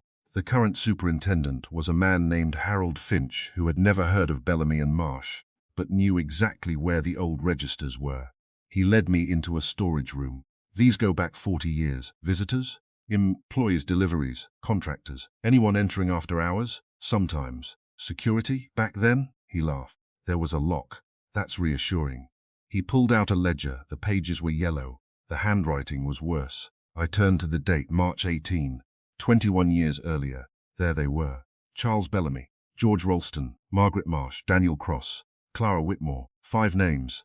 I looked at the time beside Clara's name, 5:42 p.m. Then, I looked for her departure. Nothing. No exit. No notation. No second entry. I checked the next page, the next. Nothing. The next. Still nothing. She never left. Harold Finch looked over my shoulder. Looks that way. Who signed the register? Guard. Was he alive? No. Convenient. Very. I photographed the page. Then something caught my eye. There was another entry at 5:49. No name. Just special visitor. Time in 5:49. Time out. I looked at Harold. Who was that? No idea. Could it be Clara? No. Why? She signed her own name. Could someone have used a false name? Sure. Could the guard have forgotten? Sure. Then why write special visitor? He shrugged. Maybe because the person mattered. I photographed that too. Then I saw the final entry, 8:23. CW. No timeout. I stared. What's that? Harold frowned. Clara Whitmore? Maybe. But she already entered at 5:42. Because someone recorded her again. Why? I don't know. I copied it. Then I noticed the handwriting. The first Clara Whitmore entry was in one hand. The final CW was in another. That mattered. I called Wolfe. He answered. Yes. I found the register report. Clara entered at 5:42. Good. No exit. Excellent. Another visitor entered at 5:49 and left at 8:07. Name special visitor. Interesting. Then at 8:23 someone wrote C. Clara. Probably. Different handwriting. Silence. Bring the register. Continue. The special visitor entered at 5:49. Before the contract was signed, supposedly. When was the agreement signed? 6. Then the person was there before the signing. Yes. And left at 8:17. Yes. After everyone claims the meeting ended. Yes. Who was it? I don't know. Wolfe's voice changed slightly. Find out. When I returned to the brownstone, the 3 guests were still in the library. They looked worse. Wolfe had asked them questions separately, then together, then separately again. Their memories had developed additional cracks. Bellamy now remembered Clara entering the meeting room but leaving before the signature. Ralston remembered her arguing with Margaret. Evelyn remembered hearing Clara's voice but not seeing her. 3 memories. 4 versions. 5 people. One night. Wolfe called them into the office, placed the register at his desk. He opened it. Bellamy leaned forward. Ralston stood. Evelyn remained seated. Wolfe pointed to Clara's first entry. She entered at 5:42. No one spoke. He pointed to the special visitor. Someone entered 7 minutes later, Ralston said. I don't remember that. Of course not. Bellamy looked at the page. Could have been a delivery. No. How do you know? The guard wrote special visitor. That doesn't prove anything. Wolfe pointed to the departure. 8:17. Ralston frowned. The meeting ended at 7, according to you. Yes. But you left at 8? No. You just said the meeting ended at 7. I left shortly after. Yet the register has your departure? Ralston stopped. I checked the page. There was no departure time. Wolfe smiled. Ralston stared. Your memory has inserted an exit. That's absurd. No. Wolfe pointed to the register. You remember leaving because you believe you should have left. Ralston's face reddened. But I did. At what time? I don't know, because you don't remember. I remember the meeting. No. Wolfe's voice became harder. You remember the story you have told yourself for 21 years. That landed. Bellamy lowered his eyes. Evelyn looked at Wolfe. Why are you doing this? Because someone has been doing it to you. She stared. Who? I don't know. Then why accuse us? I'm not. You say our memories are false. I say they have been altered. By whom? That is what I intend to discover. I took Bellamy aside. Who is the special visitor? I don't know. Think. I've tried. Was it a man? Yes. You're sure? Yes. How? Face. Coat. Darks. No. Voice? No. Smell? Bellamy frowned, then looked at me. Tobacco. I felt the same click I had felt in Samuel Price's house. Daniel Cross? Bellamy's face changed. No. You're sure? Yes. Then who? He shook his head. I don't know. I left him. Ralston was next. Special visitor. You don't remember? No. Did Clara speak to you that evening? He hesitated. Yes. What did she say? She asked me whether I had read the manuscript. Had you? Yes. What did you tell her? That I had. What did she say? She said I had misunderstood it. Meaning? I don't know. Did she seem afraid? Ralston looked at me. She seemed angry. At whom? Why? I don't remember. You're sure? He rubbed his forehead. I remember the feeling. What feeling? That Clara knew something Margaret didn't want me to know. That was useful. Very useful. Then Evelyn. Your sister, yes. Did she know Clara was still in the building? No. Are you certain? She told me Clara had left. When? That night. At what time?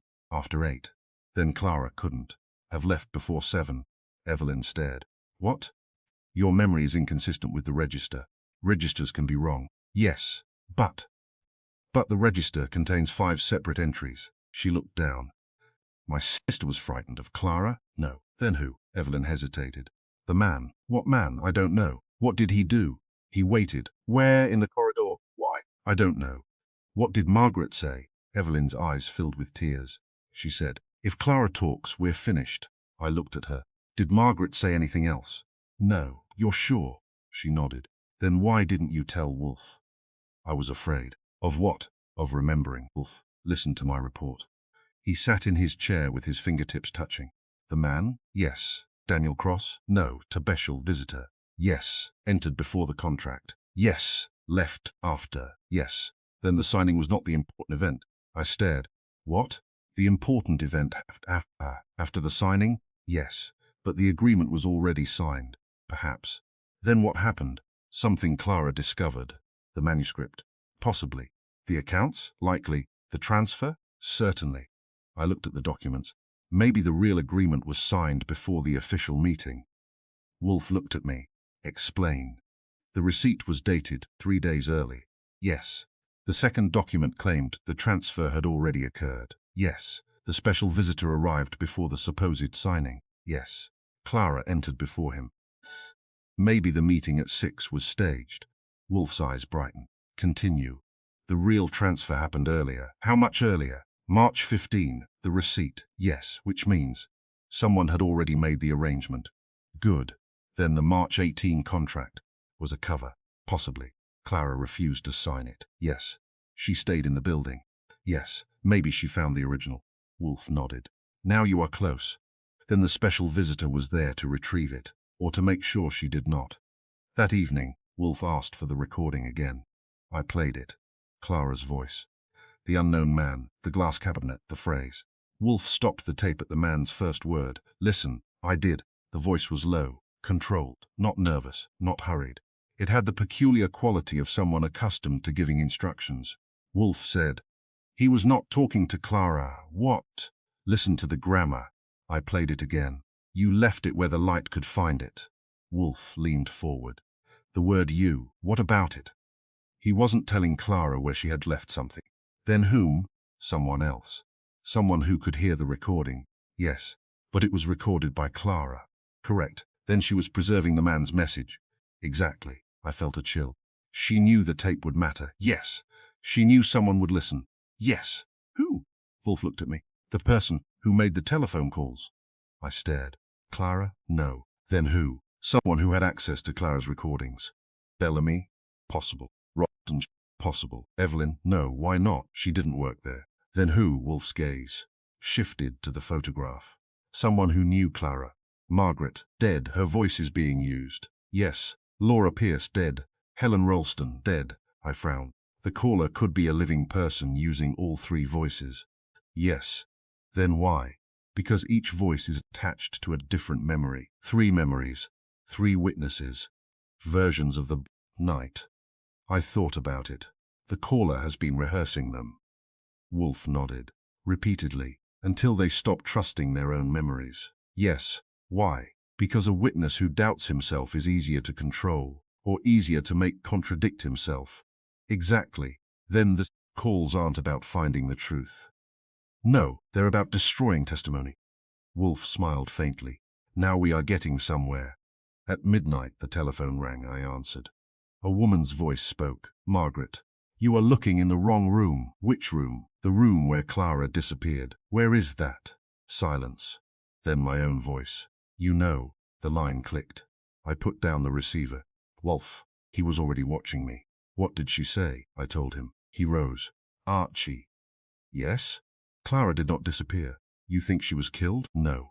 Then where did she go? Shift the building. The register says she didn't. The register says she didn't leave. Through the front entrance. I stared. The building had another exit. Yes. The maintenance tunnel. Yes. But we searched it. Recently? Wolfe shook his head. That is the question. He picked up his coat.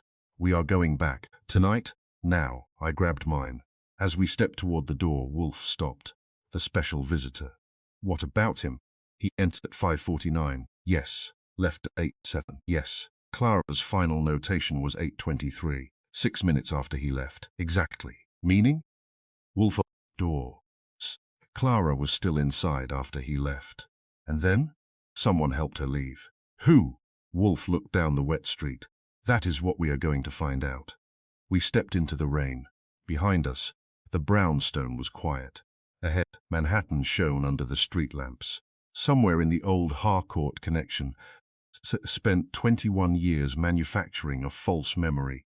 But now we had the building register, the original document, the recording, and one fact the telephone caller had not intended us to notice.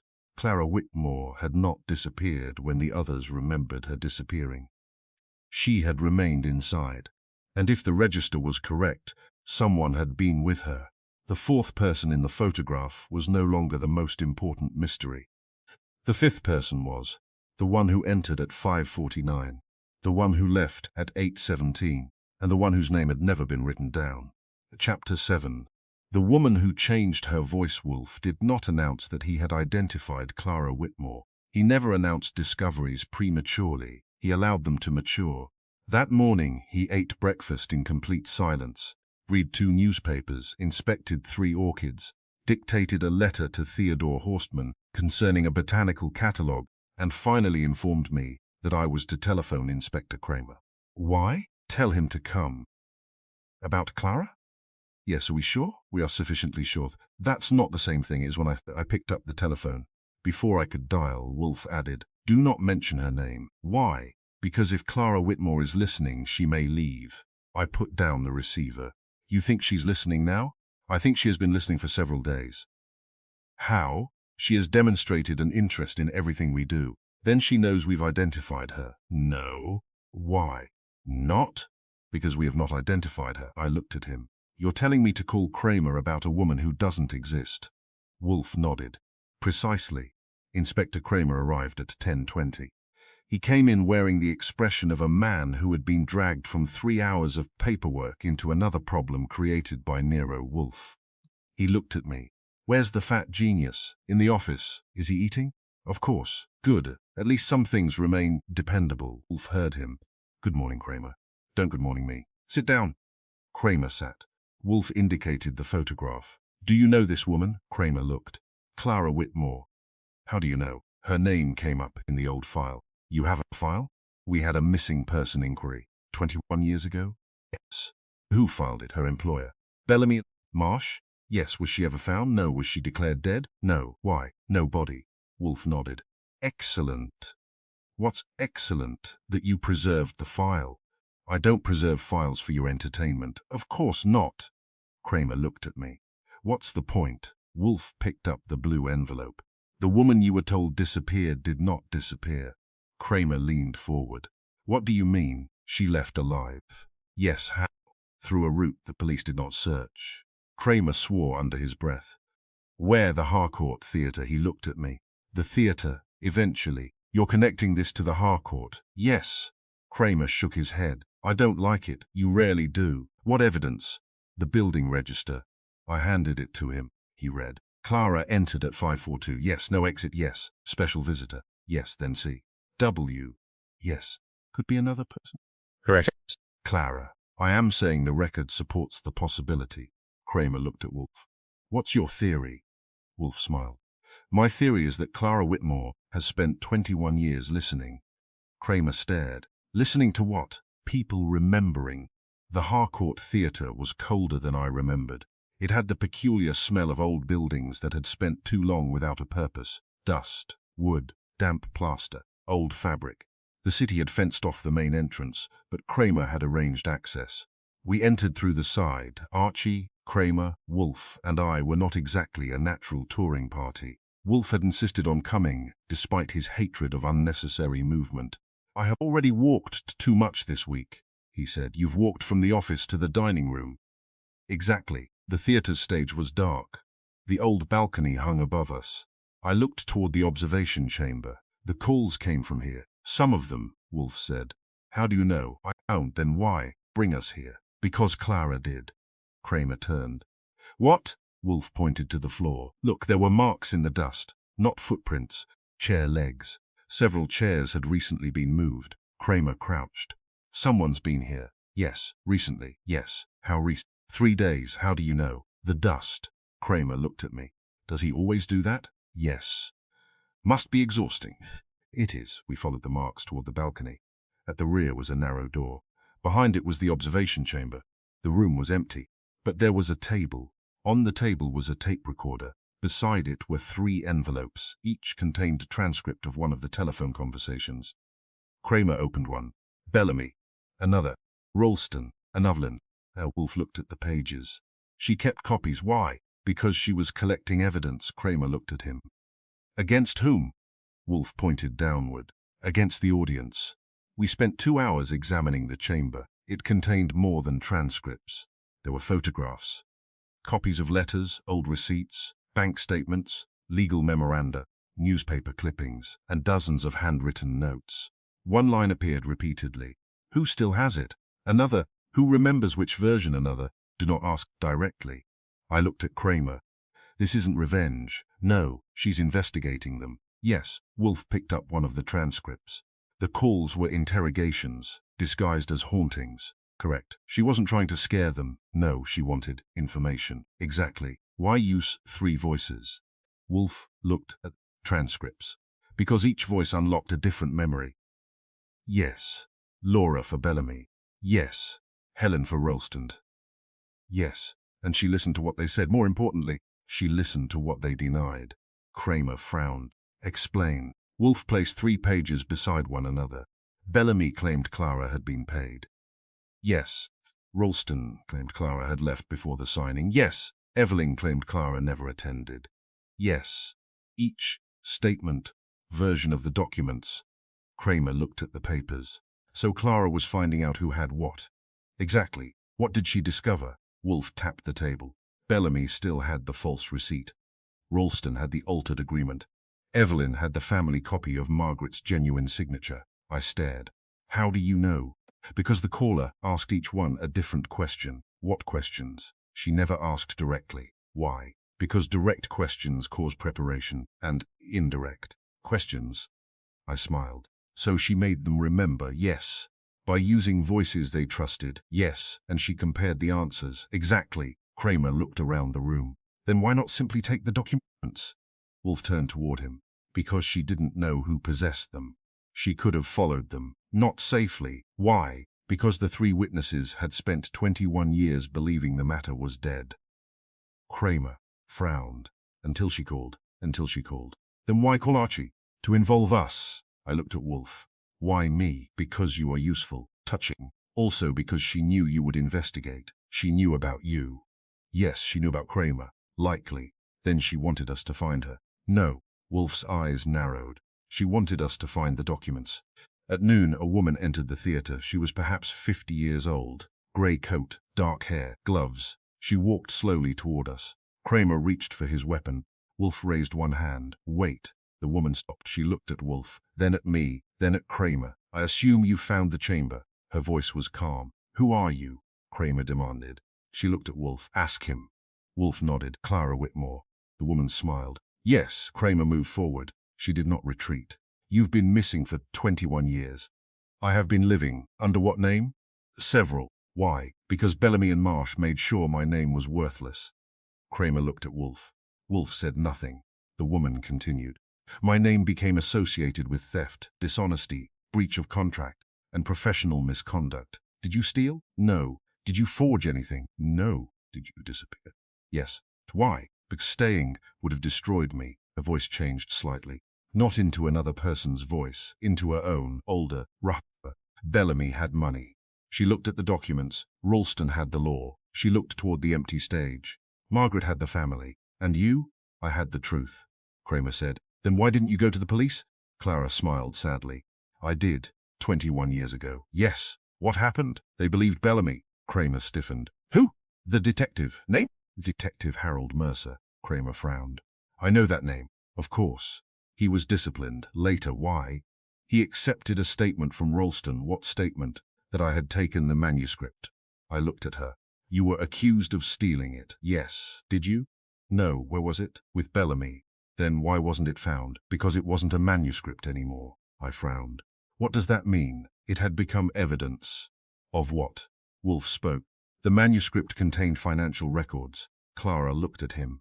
Yes. Not a book, not in the ordinary sense. What did it contain? Names. Whose? People who had been paid. To do what? Transfer property. The Harcourt Theatre. She nodded. And several other buildings. I looked at Wolfe. The publishing company was a front, partly, for property transactions. Yes, using publishing rights to conceal transfers. Exactly, Kramer said. Then why was the theatre involved? Clara looked toward the stage. Because the theatre was where the final agreement was supposed to be signed. Not Bellamy's office? No. I felt a chill. The contract meeting happened at the theatre. Yes, but the register says Bellamy and Marsh. That was the cover. Then what happened? Clara looked at Wolfe. Ask him. Wolfe's expression remained unchanged. The agreement was moved because someone feared the office was being watched. Clara nodded. Who? Daniel Cross. She looked at me. He knew. What did he know? Everything. And he, yes. Heart attack, yes. Was it natural? She hesitated. I never proved otherwise. That was not an answer. Kramer stepped closer. You've been making the telephone calls, yes. You used the voices, yes. How recordings? Old recordings? Some, others imitation. I looked at her. How did you imitate Margaret? Years of listening. Laura, her interviews. Helen, her recordings. Me? She smiled. You are easier than you think. It's true. How? You have habits. Wolfe spoke. Everyone does. Clara looked at him. You understood. Yes. Before today? Then why didn't you confront me? Because I wanted you to finish. Finish what? Your investigation, she laughed. You knew, I suspected. What gave me away? Wolfe pointed toward the transcripts. The phrase. Her expression changed. That, yes, you thought the voices were perfect. They were. Pauses? Excellent. The breathing? Very good. The pitch? Convincing, she smiled. Then what? Your language, she went so still. Wolfe continued. You changed voices. Yes, you changed accents. Yes, you changed rhythm. Yes, but you did not change thought. She said nothing. Every caller used the same sentence structure. People repeat themselves, not in identical sequences. He picked up the transcripts. 3 different people received 3 different calls. Yes, yet the callers paused before the important phrase for exactly the same duration. Clara's eyes narrowed. Coincidence? No, you cannot prove that. I can. He pointed to the recordings. Margaret would have interrupted herself. Clara blinked. Laura would have answered the question directly. Another blink. Helen would have softened the sentence. Silence. You knew their voices. Wolfe's eyes fixed on her. But you did not know their minds. That was the moment she knew. Not because she confessed. Not because Wolfe produced evidence. Because her face changed. Just once. Enough, I smiled. That's it. Clara looked at me. What? That's how he caught you? She turned to Wolfe. He said, you spent years learning how people sounded. Yes, you forgot to learn how they thought. She looked down. For the first time, Clara Whitmore seemed tired. I knew the voices. Yes, I knew the words. Yes, I knew their habits. Not enough, she nodded. You are very good, I have been told. Kramer gathered the documents. You're coming with me. Clara did not resist. Before she turned away, she looked at Wolfe. Did I make a mistake? Several. Besides the voices? Yes. What? You assumed the 3 witnesses had preserved the altered documents. I was right. Partly. What do you mean? Wolfe pointed toward the transcript. You found 2, Bellamy and Ralston. Yes, and Evelyn. She has the 3rd. Clara smiled. Then I was right. No. She frowned. Why? Because the 3rd document is not in Evelyn's possession. Where is it? Wolfe looked at me. I understood. The brownstone. Clara's face changed. How? Because you never asked Evelyn about it, Wolfe said. You asked her about Margaret. Clara stared. Not the document. Then who has it? Wolfe looked at Kramer. Kramer, the inspector stiffened. Me? Your department seized it 21 years ago. Kramer stared. Where? Evidence storage. Kramer swore. Why didn't anyone tell me? Because nobody knew what it was. I laughed. So after 21 years, the police finally had the original. Kramer looked at me. Don't start, I wasn't. You were. I was thinking. That's worse. Smiled. Then it's over. Wolfe shook his head. No. She looked at him. Why not? Because we still don't know who signed the real agreement. Clara's face went blank. I told you. No. Wolfe's voice was quiet. You told us who refused. Clara said nothing. You never told us who signed last. I looked at her. She lowered her eyes, and suddenly I understood why Wolfe had asked the same question 3 times. The first time to Bellamy, the second to Ralston, the third to Clara. The answer had never been Clara. It had never been Margaret. It had never been any of the people in the photograph. There had been another signer, someone who had not appeared in the photograph, someone who had entered the building at 5:49, the special visitor. Clara looked toward the stage. Then back at Wolfe. You already know. No, you're lying. Yes. She smiled. Then perhaps you deserve the answer. Kramer stepped forward. Who? Clara looked at me. Then at Wolfe. And finally she said, Daniel Cross. The room became silent. I stared at her, but Cross was dead. Not then. Wolfe's eyes narrowed. Clara continued. He was the 4th person. The one who signed last. Yes. Then why was his name missing? Because the agreement was altered after he died. I felt the pieces lock together. The missing signature, the duplicate Margaret signature, the false receipt, the voices, the rehearsed memories, the theater, the hidden chamber, the unknown visitor, Daniel Cross, and the manuscript that had never been a manuscript at all. Wolfe looked at Clara. Now we are ready. For what? The final gathering, she understood. So you can explain it. No, he looked toward Kramer. So the evidence can speak first.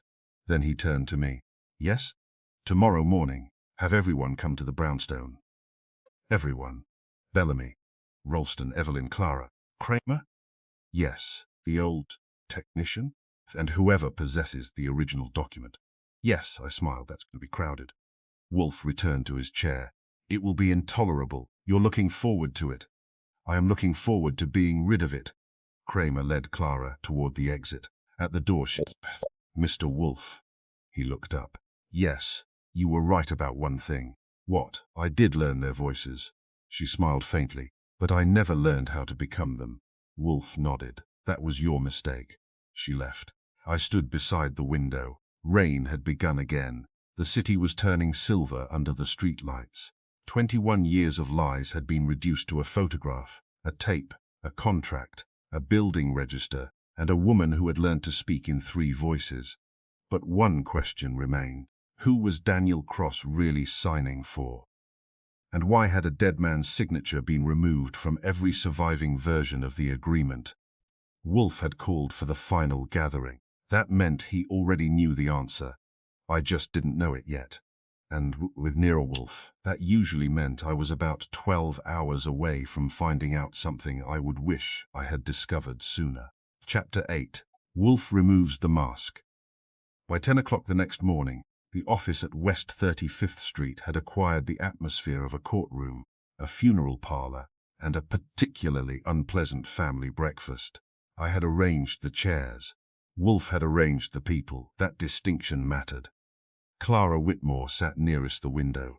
She wore a dark suit and no hat, and although she had spent 21 years avoiding the name that belonged to her, she now looked almost relieved to hear it spoken. Charles Bellamy sat opposite her. George Ralston sat beside him, his briefcase closed on his knees. Evelyn Marsh occupied the 4th chair.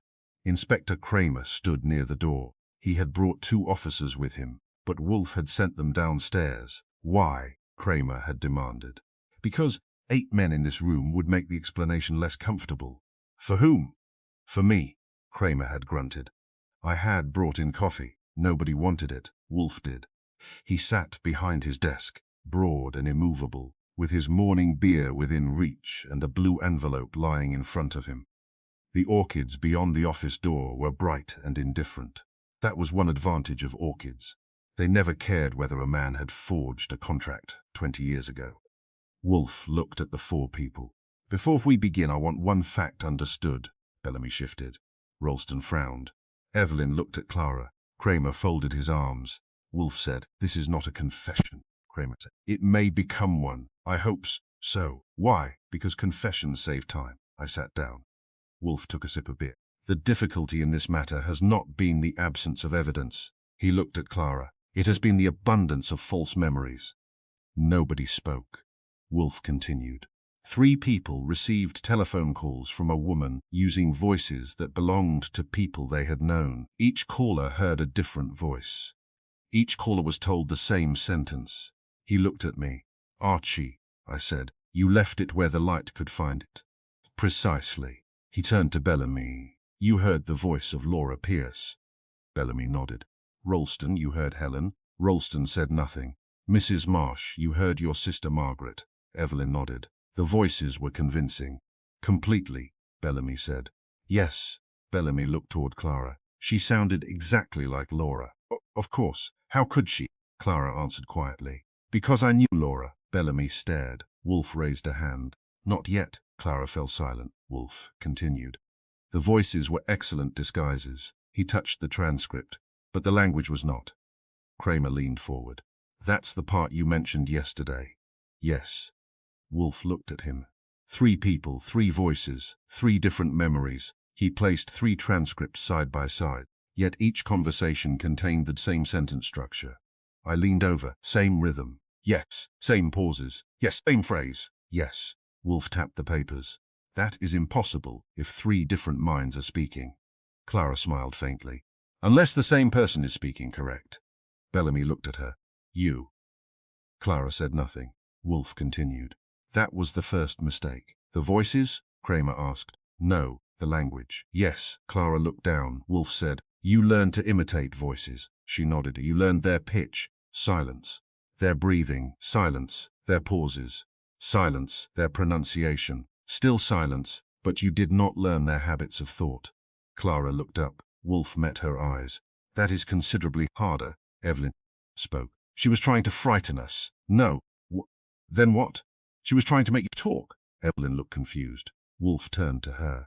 The call using Margaret's voice was designed specifically for you. Yes? Why Margaret? Because she was my sister. Exactly. You knew I would listen. Clara nodded. You would not have listened to an anonymous stranger. No, no. You would not have answered questions from a police officer. No. But you would answer Margaret. Evelyn's face tightened. Yes, Wolfe said. That was the point. Bellamy looked at Clara. And Laura? Laura was my former secretary, he said. Which meant you would trust her. Bellamy said nothing. And Helen? Ralston's face hardened. She was my wife, exactly. Wolfe sat back. The caller did not choose voices randomly. He pointed to each of them. She chose the voice that would make each person forget caution. Kramer said. And talk. Yes. About what? The documents. Kramer looked at Clara. Where are they? She did not answer. Wolfe did. Some were in their possession. Bellamy looked at him. You don't know that. I do. How the calls? Bellamy's face changed. Wolfe continued. You were asked about the agreement. Bellamy said nothing. You mentioned that Clara had been paid. Ralston looked at him. Why? Bellamy turned. I don't remember. That is the point. Wolfe looked at Ralston. You were asked about the meeting. Ralston said nothing. You insisted Clara had already left. She had.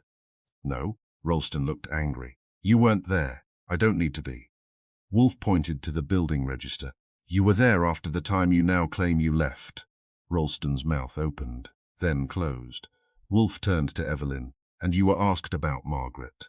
Evelyn lowered her eyes. You repeated what she had told you. Yes. That Clara never came to the meeting. Yes. Which was false. I believed it. I know. Evelyn looked at Clara. I believed it for 20 years. Clara's face softened. I know. Wolfe opened the blue envelope. The photograph. He placed it on the desk. 4 people stood outside, Bellamy and Marsh. Bellamy, Margaret, Ralston, Clara. But Wolfe pointed to the background. Look at the window. I leaned closer. There was a reflection, a 5th figure, blurred. Standing inside, Kramer swore. Wolfe said, Cross. Bellamy stood. That's impossible. Sit down. Bellamy sat. Wolfe the photograph over. 4 signed, 1 refused. He looked at Clara. That was written by you. Yes, because you refused. Yes, why? Because the document was false. Wolfe nodded. Now we reach the center. He opened the first agreement. This is the genuine document. Kramer leaned forward. The one with Margaret's signature. Yes. Wolfe put. Margaret signed it, Evelyn whispered. She did, yes. Why? Because she discovered what Bellamy and Ralston were doing. Bellamy said, that's not true. Wolfe looked at him. Then explain the receipt. Bellamy froze.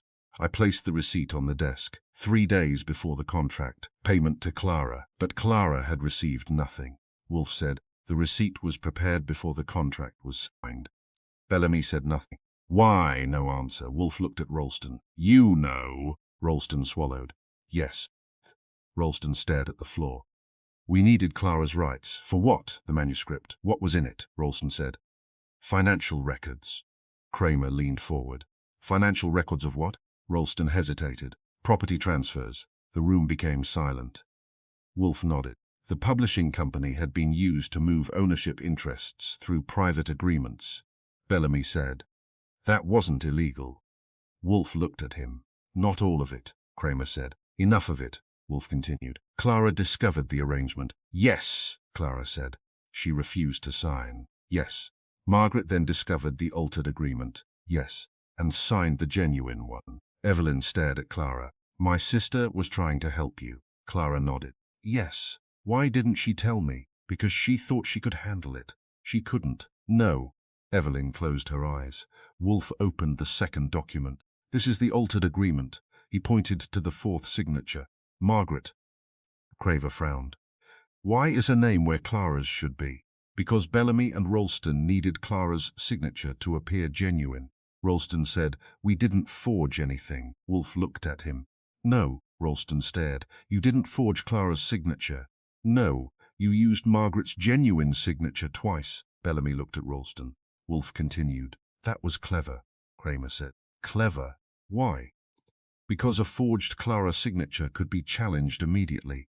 But Margaret's was genuine. Exactly. So they used one genuine signature twice. Yes, to make a document appear properly executed. Correct. Clara spoke. And when I objected, they said I had agreed. Wolfe nodded. They already had the false receipt. Yes. They already had the altered agreement. Yes. And when Clara challenged them, they produced the false evidence. Yes. Kramer looked at Bellamy. Then you destroyed her reputation. Bellamy's face was grey. We had no choice, Clara laughed. It was not a pleasant sound. No choice? Bellamy looked at her. You would have destroyed all of us. No, Clara's voice hardened. I would have exposed you. Same thing, no. She leaned forward. You chose the lie. Bellamy looked away. Wolfe said nothing. He did not need to. Evelyn touched the photograph. Where was Daniel Cross? Clara looked at her. He knew about the transfers. Was he involved? He helped prepare the records. Then why did he sign? He wanted out. Wolfe nodded. That is the missing motive. Kramer asked. Why did his signature disappear? Because after he signed, he changed his mind. Clara looked toward Wolfe. He threatened to expose everything. And he was found dead 2 days later. Kramer frowned. Natural causes, yes. Did you ever prove otherwise? No, Wolfe said. Which is why we will not call it murder. Kramer nodded. Good. Daniel's signature, however, is evidence. Where is it?